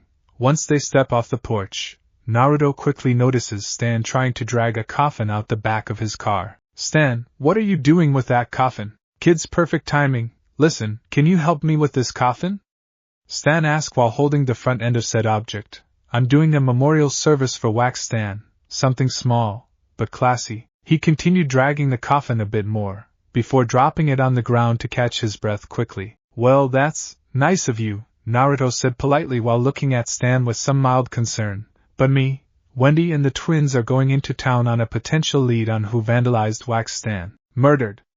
Dipper corrected. Not calling it that, Naruto responded. We have an axe, Mabel said while holding up said axe still in its plastic bag while making horror movie noises with it. That seems like the kind of thing a responsible parent wouldn't want you doing, Stan said, looking thoughtful for a second before turning carefree. Good thing I'm an uncle. He then put one of his feet on the coffin while raising his fist to the sky while shaking it. Avenge me, kids. Avenge me. Later, near Skull Fracture, Naruto had taken his FJ up to Main Street before parking a short distance away from the Skull Fracture, while the twins tried to act all stealth-like while making their way to the bar. The couple walked casually in that direction. The twins hid behind a garbage container, or Mabel's case in it, while the couple stood out on the street looking directly at the place in question. Dipper and Mabel peeked beyond the wall briefly before the bouncer at the front turned his head in their direction, causing them to panic and hide behind the wall again. He was a tall, muscular black man covered in tattoos of various different designs, including some that labeled his chin, head, and neck, along with having no hair whatsoever. He had a nose piercing and wore black boots, blue jeans that had a chain hanging off the side with a belt holding them up, and a white undershirt. You got the fake IDs? Dipper asked his sis. Don't need them, Naruto then blurted out, causing the twins to look at him in surprise as he and Wendy walked up to the bouncer. The bouncer was currently looking at an ID card before handing it back to the person. Sorry, but we don't serve minors. The minor in question, who was an actual minor, hard hat, pickaxe, and covered in dirt, proceeded to let out a single curse, spat on the ground before walking away right before Naruto and the rest of the group walked up to him. Hey Tats, Naruto said to the bouncer. Hey Naruto, the bouncer now named Tats replied. So, what are you here for, business or investigation? Investigation, Naruto replied casually. Need to ask Manly Dan about something we found. Works for me, the bouncer said before opening the door, allowing the sounds of rock, shouting, and a fist fight be let out to the outside. Oh, by the way, I need some help fixing my car. Any chance you? I have to look at my schedule first, but I think I can fit it in, Naruto said before he and the rest of the group walked into the bar. The bar itself looked a bit run down, as evidenced by the fact there were cracked walls, loose floorboards, and garbage littering the ground. It didn't help that a couple of bikers were fighting each other using either their fists or glass bottles. The group walked through the bikers without having any trouble, thankfully, though Mabel did walk over an unconscious biker that was bleeding quite a bit. He's resting. And bleeding, Naruto said in response before pulling out a lot of bandages and disinfectant from somewhere, and started walking over to the unconscious biker. Okay, here's the plan. While me and Mabel take care of this guy, Wendy and Dipper, can you ask Manly Dan if he knows anything about that axe? You're not trying to avoid him, are you? Wendy asked while playfully looking at him. No, Naruto responds calmly. But we both know he will listen to you far better than to me. He doesn't fully approve of me dating. He approved of you more than the previous 4, Wendy said before nodding to his points. But I get your point. Come on, Dipper. She and Dipper then walked off while Naruto focused on bandaging up the beaten biker. Mabel had then walked over and sat on a stool next to Bats. He was in the previous chapter. Hey, there, fellow restaurant patron, she said before patting his forearm. Bap. Bats then growled at her briefly but didn't do anything else. Wendy and Dipper meanwhile were walking over to where Manly Dan, who was going up against an arm wrestling machine. Hey Dad, can I ask you something? A moment, sweetie, he said while focusing all his attention on the arm wrestling machine in front of him. H. Dipper stared at the man for a moment before deciding to ask him something. Hey, quick question. Where were you last night when Wax Stan was murdered? While Dipper now understood that his and Mabel's original theory had plenty of holes, he still wanted to see if his theory held any weight. Wendy was giving Dipper a seriously look before her father answered, "Punch in the clock." This caused Wendy to look over at her father briefly before turning to look outside, where her expression turned blank. "You were at work?" Dipper Clar. I think he meant literally, Dipper. This caused Dipper to look at Wendy, who was pointing at something outside, causing him to see a clock with a fist-like dent in it, while the hands clearly showing. 10 o'clock, Dipper said, looking dejected. "The time of the murder." "Told ya," Wendy said before turning to look at her father. "Hey Dad, can you do me a solid and tell me what you know about this axe?" She then brought out said axe, still in its bag, to show her father. "I can tell you this," her father said, still arm wrestling the machine. "I wouldn't pick my teeth with that axe. It's left-handed. I only use my right hand, the manly hand." Then with a roar of effort he pulled off the hand portion of the arm-wrestling machine before he started beating it with said hand. Tyler then showed up and started doing his usual chant of "Get him. Get." Left-handed, Dipper muttered while glancing at the axe. "That should do it," Naruto muttered while putting the freshly bandaged biker down on a nearby couch. He then turned around to see Mabel playing cootie catcher with bats. 3, 4, 5, 6, was what he heard them both say as he casually walked over to them. Mabel then gasped before speaking to the biker, "Your wife is gonna be beautiful." "Yes." Bats cried out softly, causing Naruto to shake his head briefly, though there was a smile on his face. "Guys," Dipper called out, catching Naruto, Mabel, and Bat's attention. "Big break in the case." "Great, so what is it?" Naruto asked, looking at them curiously. "We'll tell you outside," Wendy said as the group walked out. "But will she love me?" Bats asked Mabel with some worry on his face. Mabel quickly used the cootie catcher before responding, "Yes. She'll love you very much," she shouted as exited the building. "Love her." Bats had tears in his eyes before he jumped down from his stool, put his arms up in the air and shouted, "Everyone." This caused any fights that were happening to stop as everybody either looked at him curiously or glared at him. "My wife is gonna be beautiful, and she'll love me." All the patrons stared at him for a moment before they shot all their arms up cheering, "Hooray!" Outside. "It's a left-handed axe," Dipper said, having brought out a notepad that had a list of suspects on it, with the right of it having checkboxes that fell under 2 categories, them being left or right. "These are all our suspects. Manly Dan is right-handed. That means all we gotta do is find our left-handed suspect, and we've got our killer." "Vandalizer," Naruto corrected as they walked to his car. "Oh man," Mabel then said, not hearing what was said, "we are on fire today." She then made finger guns and started shooting them while saying, "Pazow! Pazow!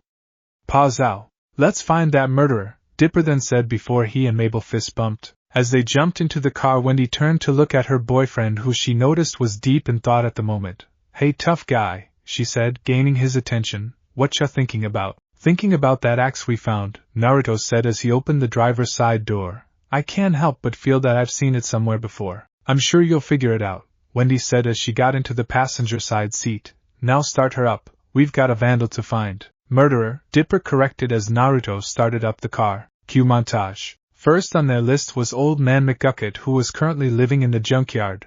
Mabel casually waved at him, who waved back at her with his right hand.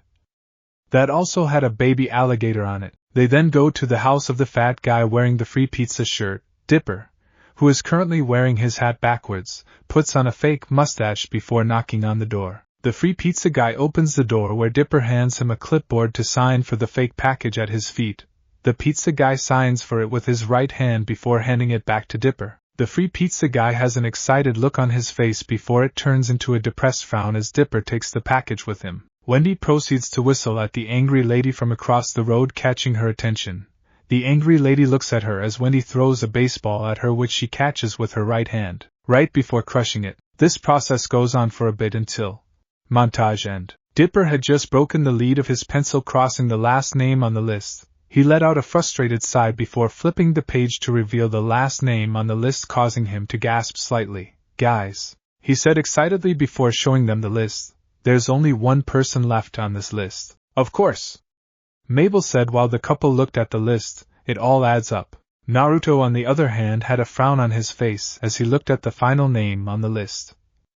Something which his girlfriend noticed that evening near Gravity Falls gossiper. "Hey babe, Wendy said, causing Naruto to look over to her. You okay? Cause you have that face when you're thinking about something deeply. They were currently parked nearby the local newspaper to arrest the person responsible for the vandalization, or murder, of Wax Stan. Dipper and Mabel had gone to the police station to get Sheriff Blubbs and Deputy Durland so they could help with the arrest, despite Naruto's insistence that it would be easier to not have them involved, leaving Naruto and Wendy alone with their thoughts and each other. I'm trying to work out how he did it, Naruto said before turning to look out the front window while he had his hands on the wheel. It just doesn't add up. I know there are individuals out there that can sneak by me, but most of them are supernatural, or have some crazy level of stealth, but nobody in this town has that level of stealth, especially this guy. Yay, I get what you're saying, she said before looking at the gossiper herself. Heck, I don't even think he owns an axe of any kind. Yeah, well, there's no time left to ponder, said Naruto as a police car pulled up to the side of the gossiper. They're here. You kids better be right about this, Sheriff Blubbs said after he, his partner, and the twins ran up to the door of the gossiper, or you'll never hear the end of it. The evidence is irrefutable, Dipper said confidently as Naruto and Wendy walked over to him. It's so irrefutable, Mabel then said in her own dramatic girl tone. I'm gonna get to use my nightstick. Durland said in an excited tone. You ready? Bulbs then said, getting his partner to hype up. You ready, little fella? Who? They both started cheering while Naruto had a look on his face that said, just get it over with already. On 3, Dipper then said, causing the duo to calm down and having Naruto take position. 1, 2, yellow, Naruto said in a casual tone while calmly opening the door. Okay, that was anticlimactic. Nobody move. Apparently, this didn't register with the cop duo as they both rushed in there to corner the suspect. This is a raid. Ah. The suspect shouts as he falls out of his chair. What is this? Some kind of raid?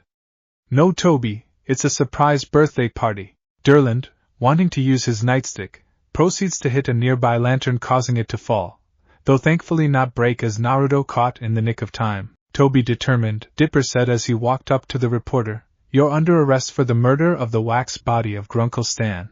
Vandalism, Naruto corrected as he put the lamp back in place. You have the right to remain impressed with our awesome detective work, Mabel said, clearly not hearing him as she high-fived her brother. Gobbling goose feathers. Toby said as he backed up to a closet door. I don't understand.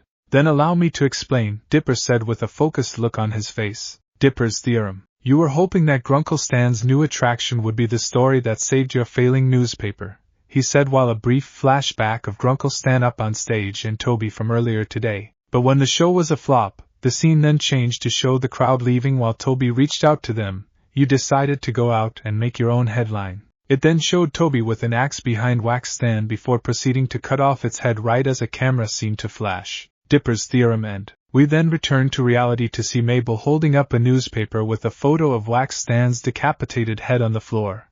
But you were sloppy, Dipper continued, and all the clues pointed to a shabby-shoed reporter who was caught left-handed. Toby determined, Mabel said as she crinkled up the newspaper in her hand before throwing it away. Your yesterday's news, boy. Toby, having for some reason significantly relaxed after the big explanation.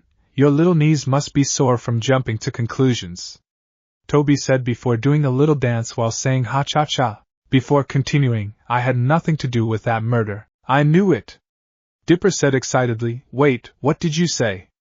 Before turning to confusion, something which was mirrored by his sister. Then where were you the night of the break-in? Sheriff Blubbs asked, causing Toby to gain a nervous look on his face. We're going to regret asking, aren't we? Later. Yep, I was right, Naruto said, finishing his earlier statement as they watched Toby make out with cardboard cutout of Chandra Jimenez. The others had grossed out, or in Toby's case embarrassed looks on their faces, with the only exceptions being Naruto, Blubbs, and Wendy, who wore blank expressions. Timestamp confirms it, Blubbs said while looking over at Toby. Toby, you're off the hook, you freak of nature. Hooray! Toby cheered while throwing his hand up in the air. But it has to be him, Dipper said before going into full-on denial mode. Check the axe for fingerprints.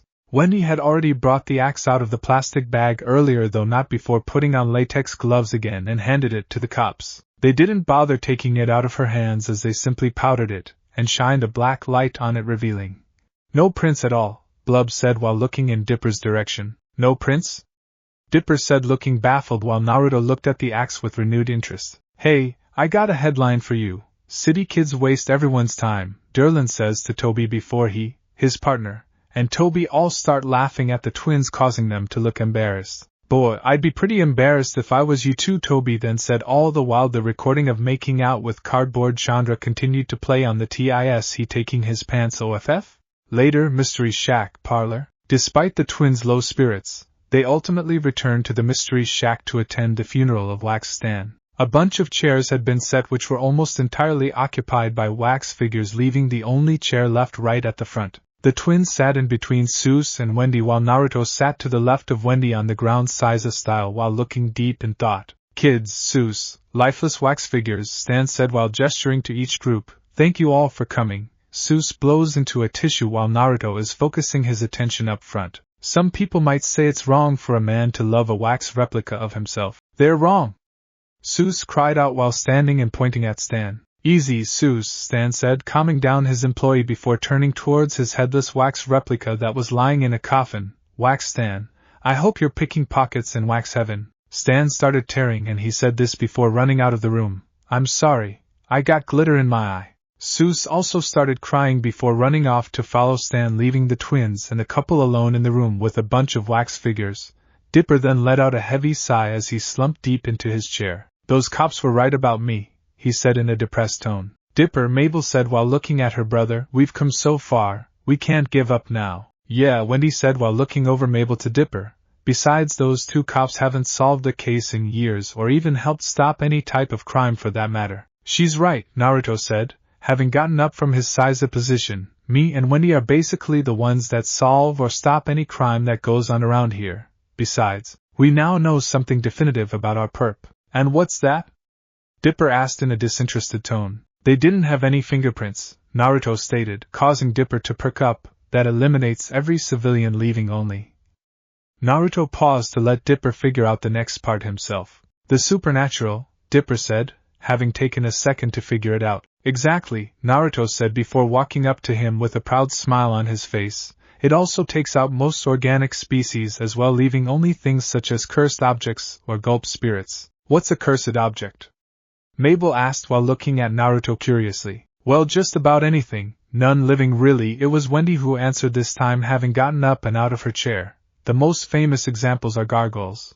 But other examples are statues, tools, armor, and even buildings. Sometimes my boyfriend here keeps insisting we'll meet a cursed puppet someday. First off, I don't, and secondly, you know why I keep bringing up that theory. Though in this case I doubt it's a puppet. Okay. So how does an object get cursed then? Mabel then asked. Can we please not discuss the multiple and horrifying ways such things happen? Naruto then said, having a slightly scarred expression on his face. Okay, but we still don't have anything to go on, Dipper then said before walking over to Wax Stan's side, sighed deeply. And Wax Stan's shoe has a hole in it. All the wax guys have, Mabel said, causing the couple's eyes to widen while she walked over to her brother. It's where the pole thingy attaches to their standeelies. Wait a minute! Dipper said, eyes widening while unnoticed by him the couple was slowly backing up towards them. What has holes in its shoes and no fingerprints? Dipper, stop talking, Naruto muttered to him while keeping a wary eye on the wax figures. Dipper didn't hear him as he looked towards his sister and started speaking in a horrified tone. Mabel, the murderers are standing right behind you? The unfamiliar voice spoke, causing the twins to freeze up while the couple had worried looks on their faces. The twins then turned around and they saw the wax figure come to life in zombie-like fashion, causing the twins to panic more. Dipper's eyes widened before he started muttering off some of the wax figures in a panicked tone. Wax Sherlock Holmes. Wax Shakespeare. Wax Coolio? What's up, Holmes? Said wax figure spoke to the famous British detective. Oh my gosh, oh my gosh. Mabel muttered in a panicked tone while the wax version of Lizzie Borden took back the axe that the group had been holding onto. Congratulations, my two amateur sleuths, Wax Holmes spoke in a dark tone. You've unburied the truth, and now we're going to bury you. As wax figures closed in, the twins wore scared expressions, and while the couple were far calmer, they wore worried expressions on their faces. While Naruto was flexing his hand ready to summon his spear at a moment's notice, Wendy's eyes were currently darting all over the room, which usually landed on a couple of hanging swords on the other side. The one in wax Genghis Khan's hand, and more often than not the axe in wax Lizzie Borden's hands. Bravo, Dipper Pines, Wax Holmes said before bringing out Wax Stan's head from out of his coat. Also due to the fact there was no bulge in the coat, I think he was using some sort of hammer space. Rascal, get away from the microphone. YP. Dryo. You've discovered our little secret. Applaud, everyone. Applaud sarcastically. Clap, clap, clap, clap, clap, clap. No, that sounds too sincere. Slow clap. Clap. Clap. Clap. Clap. Clap. Clap. There we go, nice and condescending. Well, despite being a cursed figure, it's nice to know that Sherlock Holmes is still the greatest example of a British gentleman. Naruto spoke, trying to lighten the tone on the situation and trying to buy time. That's nice to hear, young lad, though I have to admit I'm surprised ruffians like you and your girlfriend know so much about cursed figures. Holmes spoke in a simple tone. Hey! Naruto spoke clearly. Insult, this town has a lot of strange things going on. And honestly, I expected a super-intelligent being that has lived here longer than I have should be less surprised by the fact that a person living 3 years here knows quite a bit about the town's history. Correction, he was planning a next-level insulate. Not Rick level, though. Ugh. The wax figure said while looking at Wax Holmes. Shut up, Wax Holmes muttered, looking almost embarrassed. So, what's your guy's curse anyway? Wendy asked while her eyes were still darting around. Oh, that's simple. Wax Holmes said while crossing his arms behind his back. We are cursed to come alive every waxing of the moon. Waxing of the moon? Mabel muttered curiously. It's when the moon starts reappearing in the sky. Dipper answered while still looking freaked out. Usually happens over a period of 2 weeks. Yes indeed. Wax Holmes spoke, having returned his focus to Dipper. And in case you were wondering how we got here, we were brought by your uncle years ago from a garage sale. A haunted garage sale, son! Wax Coolio shouted, somehow popping up near the group. Translation, he stole you from a haunted garage sale, Naruto said in a deadpan tone. Yes. Flashback sequence. The scene first reveals a haunted mansion sitting atop a hill, before immediately panning over to a single garage surrounded by graves and a large assortment of stuff. Stan and a short, fat, bald man were currently looking into the garage that currently contained the cursed wax figures. I must warn you, the fat man spoke while drying his forehead. These statues come at a terrible price. Stan reached up to get a better look at the price tag that was currently on Wax Holmes. $20? He said with a frown on his face. I'll just take them when you're not looking. What? The fat man asked. I said I was gonna rob you, Stan clarified. Apparently, the fat man didn't care. He was just glad they were gone. And so the Mystery Shack wax collection was born. All the wax figures were currently set up along the walls along the room where they will be locked away in the near future. A bunch of kids were in the room currently, and some were climbing onto some of the wax figures. By day, we would be the playthings of man. But when your uncle went to sleep, Wax Coolio speaking, we would rule the night. That night Wax Richard Nixon and Wax Queen Elizabeth II were currently at the fridge getting a couple of drinks while Wax Coolio and Wax Larry King were currently sitting at a table where Wax Coolio was reading a book while Wax Larry flicked at one of the braids on Wax Coolio. Hey! Wax Coolio spoke, glaring backwards at Wax Larry. I told you to stop that. Make me.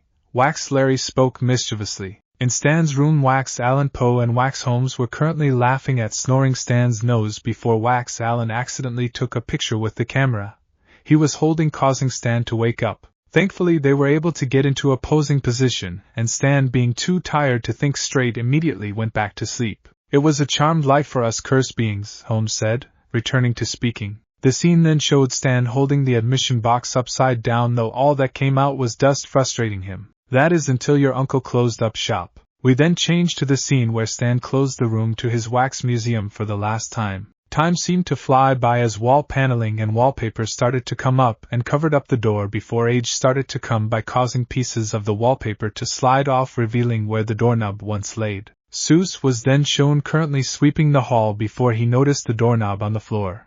Picking it up, he then noticed a hole in the wall and decided to put it in, leading to the events of today. We've been waiting 10 years to get our revenge on Stan. Wax Holmes was then shown behind the conman as he was watching TV. With an axe in hand, he immediately took a swing at Stan's neck, causing it to fly straight through it. However, when no blood was sprayed out and the body did flop like a puppet without strings, he immediately checked it to discover it wasn't Stan's head but the head of his wax replica. But we got the wrong guy. Wax Holmes glared frustrated, but when he heard Stan return from his trip to the bathroom, He knew he had to get out of there or risk getting discovered. Flashback sequence end. So you were trying to murder Grunkle Stan for real? Dipper asked, sharing a horrified face with his sister while Naruto and Wendy had cold focus on their face. You were right all along, Dipper, Mabel said while looking at her brother. Wax people are creepy. Enough! Wax Holmes shouted while staring at the roaring fireplace. Now that you know our secret. Oh, let me guess, I must die, Naruto said, surprising Wax Holmes once again. I've done this song and dance before, Holmes. It's not really unique, just cliché. Wax Holmes was currently glaring at the Uzumaki, though unnoticed by him. Wendy was currently backing up to the refreshment table. You are seriously getting on my nerves, brat. Yeah, I tend to do that, he stated right before his girlfriend had grabbed a pot and thrown its contents directly at Wax Genghis Khan, causing him to melt partially. Ha! I was hoping that would work. Wendy cheered, still holding the coffee pot. Of course, Mabel said quickly, understanding due to her years in arts and crafts. We can melt them with hottie, melty things. She and Dipper quickly looked behind them and noticed the electric candles before they ran over to grab them. The wax figures were about to charge at them before they were stopped by Naruto summoning his spear and covering the tip in an orange flame. The wax figures immediately started backing up, not wanting to get too close to the fire-tipped spear, giving the twins enough time to grab the electric candles. All right, Waxers, Naruto spoke, having taken the front with Dipper and Mabel to his sides while Wendy remained in the back, still lacking a weapon. Anyone who takes a step closer, we're rendering you into a bunch of bathroom candles. Decorative bathroom candle, Mabel then said, causing a small smile to appear on Naruto's face. You really think you can defeat us? Wax Holmes questioned while he and the rest of the wax figures backed away from the group. Considering these two kids right next to me helped fight a gnome army and a giant mechanical lake monster, and that's not even including the experience me and Wendy have gathered over the past 3 years in this town, then yes, I do, Naruto simply stated, causing the wax figures to stare at him in surprise. I don't know how to respond to that, Wax Holmes said with a slightly depressed tone. I do, the partially melted Wax Khan said. Attack! The wax figure charged at the group with Wax Robin Hood and Wax Lizzie Borden going straight for Wendy. This quickly proved to be a mistake as Wendy leans back, causing the axe to miss and cut through Wax Robin's neck before she punches Wax Lizzie, causing her to drop her axe, leading Wendy to pick it up. Over with Mabel, she's currently dealing with Wax Shakespeare, who lunges at her. Thankfully, she's able to cut off both his arms with the electric candle in her hands, which causes the wax figure to run away in panic. When his arm suddenly comes to life and starts to choke her, though she's thankfully saved by Wendy, who grabs the arm before throwing it to the ground and starts stomping on it. Interview this, Larry King, Dipper shouted before taking his electric candle to wax Larry's neck, cutting right through it. My neck! My beautiful neck! Wax Groucho Marx suddenly reached out to take the electric candle away from Dipper, only to have his hand partially melted. Dipper, noticing the wax figure, quickly said this before cutting him in half. Joke's on you, Groucho. I've heard about a cutting remark, but this is ridiculous. The wax figure joked on reflex as he slowly slid down his bisected half. Hey, why is there nothing in hand? Over with Naruto, he was currently dealing with Wax Khan, Coolio, and the currently headless Robin Hood all at the same time. He deflected a couple of strikes from Wax Khan before he used one of those deflected strikes to take Wax Coolio's head off before leaning out of the way of Wax Robin's arrows, causing it to strike Wax Khan's shoulder. Naruto, using this to his advantage, quickly cut off the wax figure arm that was carrying the sword before kicking him away. He then rushed directly at Wax Robin Hood, dodging out of the way of his arrows, and once he closed the distance, cut off first his arms then his torso before kicking the torso into the fire. Wax Khan then tried to rush him, only for Naruto to judo flip him into the fire. The wax arms of Robin and Khan then tried to attack him, only for him to dodge Khan's arm, grab the Robin Hood arms before tossing them over his shoulder into the fire. The wax arm of Khan tried to attack him again, only for Naruto to back fist it without even looking. Back fisting an arm, is that even a thing? He then turned around before soccer kicking both it and the wax legs of Robin Hood into the fire as well. Mabel and Wendy had both gotten surrounded by the wax figures of Lizzie Borden, Thomas Edison, Queen Elizabeth, Alan Poe, and the currently armless William Shakespeare. Though honestly, they were just setting themselves up for the two to take them down. Mabel had grabbed Wax Coolio's head and started swinging it around like a nunchuck, briefly stunning the wax figures, letting Wendy use the axe. she had taken early to cut off all their heads. Wendy glared briefly before lightening up as she raised one of her hands to shake it briefly before muttering, "Man using a left-handed axe is different from a right-handed one. What's up with that?" Wax Coolio's had asked, still being held up by Mabel. Mabel then turned to look over at her brother when her eyes widened as she saw who was approaching him. "Dipper, watch out!" Mabel shouted in fear, causing Naruto, who had just cut Wax John Wilkes Booth vertically in half, to look over to the male twin to see what was going on. Dipper had just kicked Wax Nixon in the leg, causing it to break and dangle by a single point, making Nixon stumble out of the room. Dipper, hearing his sister call him, looked over before his eyes widened when he saw Wax Holmes walking over to him. "All right." The wax figure spoke while putting Wax Stan's head on a taxidermy rhino's head horn before taking a sword hanging to the right of it. "Let's get this taken care of." The wax figure then swung its sword at the candle Dipper was currently holding to fly out of his hand and break on the ground. Wax Holmes then raises his sword up to bring it down on Dipper before Naruto pushes the male twin out of the way, leading him to block the sword with his spear. "Your fight's with me, Sherlock," he says calmly, but can't help but notice a hint of anger in his tone. Wax Holmes glares briefly at the Uzumaki before going for a lunging strike, to which Naruto dodges and kicks him through the doorway. The wax version of Sherlock then landed on top of Wax Nixon before rolling away to escape, Naruto jamming his spear down to pin him. While successfully pinning the wax version of the 37th president, he was forced to let go of the spear as the wax detective swung his sword at him. Due to the narrow aspect of the hallway, it made the spear pretty unwieldy, so he didn't bother summoning it again, right now relying more on backwards jumps, ducks, and dodges to keep out the weapon's range. This series of dodges leads him up a series of stairs and thankfully into the open space of the attic, allowing him to summon his spear again. Unfortunately, the wax figure had clearly inherited some of the intelligence from what it was based on, and was now trading blows more evenly with the Uzumaki. The two eventually deadlocked between each other, and while they were both trying to overpower the other, Wax Holmes started talking. "Once your family is out of the way, we'll rule the night once again." Despite his confidence, the wax figure wasn't gaining any ground against the whiskered blonde. Naruto kept up a calm expression as he briefly glanced over at the window, a plan taking form in his unpredictable mind. "I wouldn't count on it," he said calmly before delivering a massive shove with his spear, forcing the wax British detective backwards before making a break for the window, successfully opening it, and getting outside. This in turn caused Wax Holmes to chase after him, who was desperately wanting to end the duel with the Uzumaki. "Come back here, you brat!" The shout turned to confusion as he saw Naruto run straight up the side of the building. "Okay, that's just not normal." Naruto had quickly made his onto the sign that Red Shack bought out his burner phone, and quickly typed something into it right as Wax Holmes clambered onto the side. The two started dueling again, although it mostly consisted of Naruto blocking and deflecting strikes, which one of those deflected strikes knocked the S off of the sign. "You really think you can outwit me, brat?" Wax Holmes questions while Naruto had one of his hands on his pockets. "I'm Sherlock Bloody Holmes. Have you seen my magnifying glass? It's enormous." While the wax figure was ranting about his magnifying glass, Naruto had completely jumped over the other sign before sliding down the roof and stopping on the dormer before hiding behind the chimney. He then took out his burner phone to look at it before muttering, "Please hurry up, please hurry up. It's getting really annoying to fight this guy." He then perked up before dodging to the side as Wax Sherlock had come around on his left with the sword he was carrying to strike at him. The sword had struck the chimney, having completely missed the Uzumaki, leading to him standing on the other end of the dormer.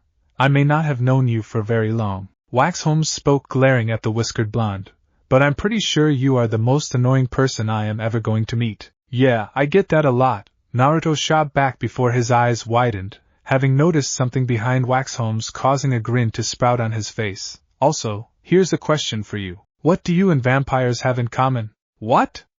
the wax figure questioned, having a baffled look on his face.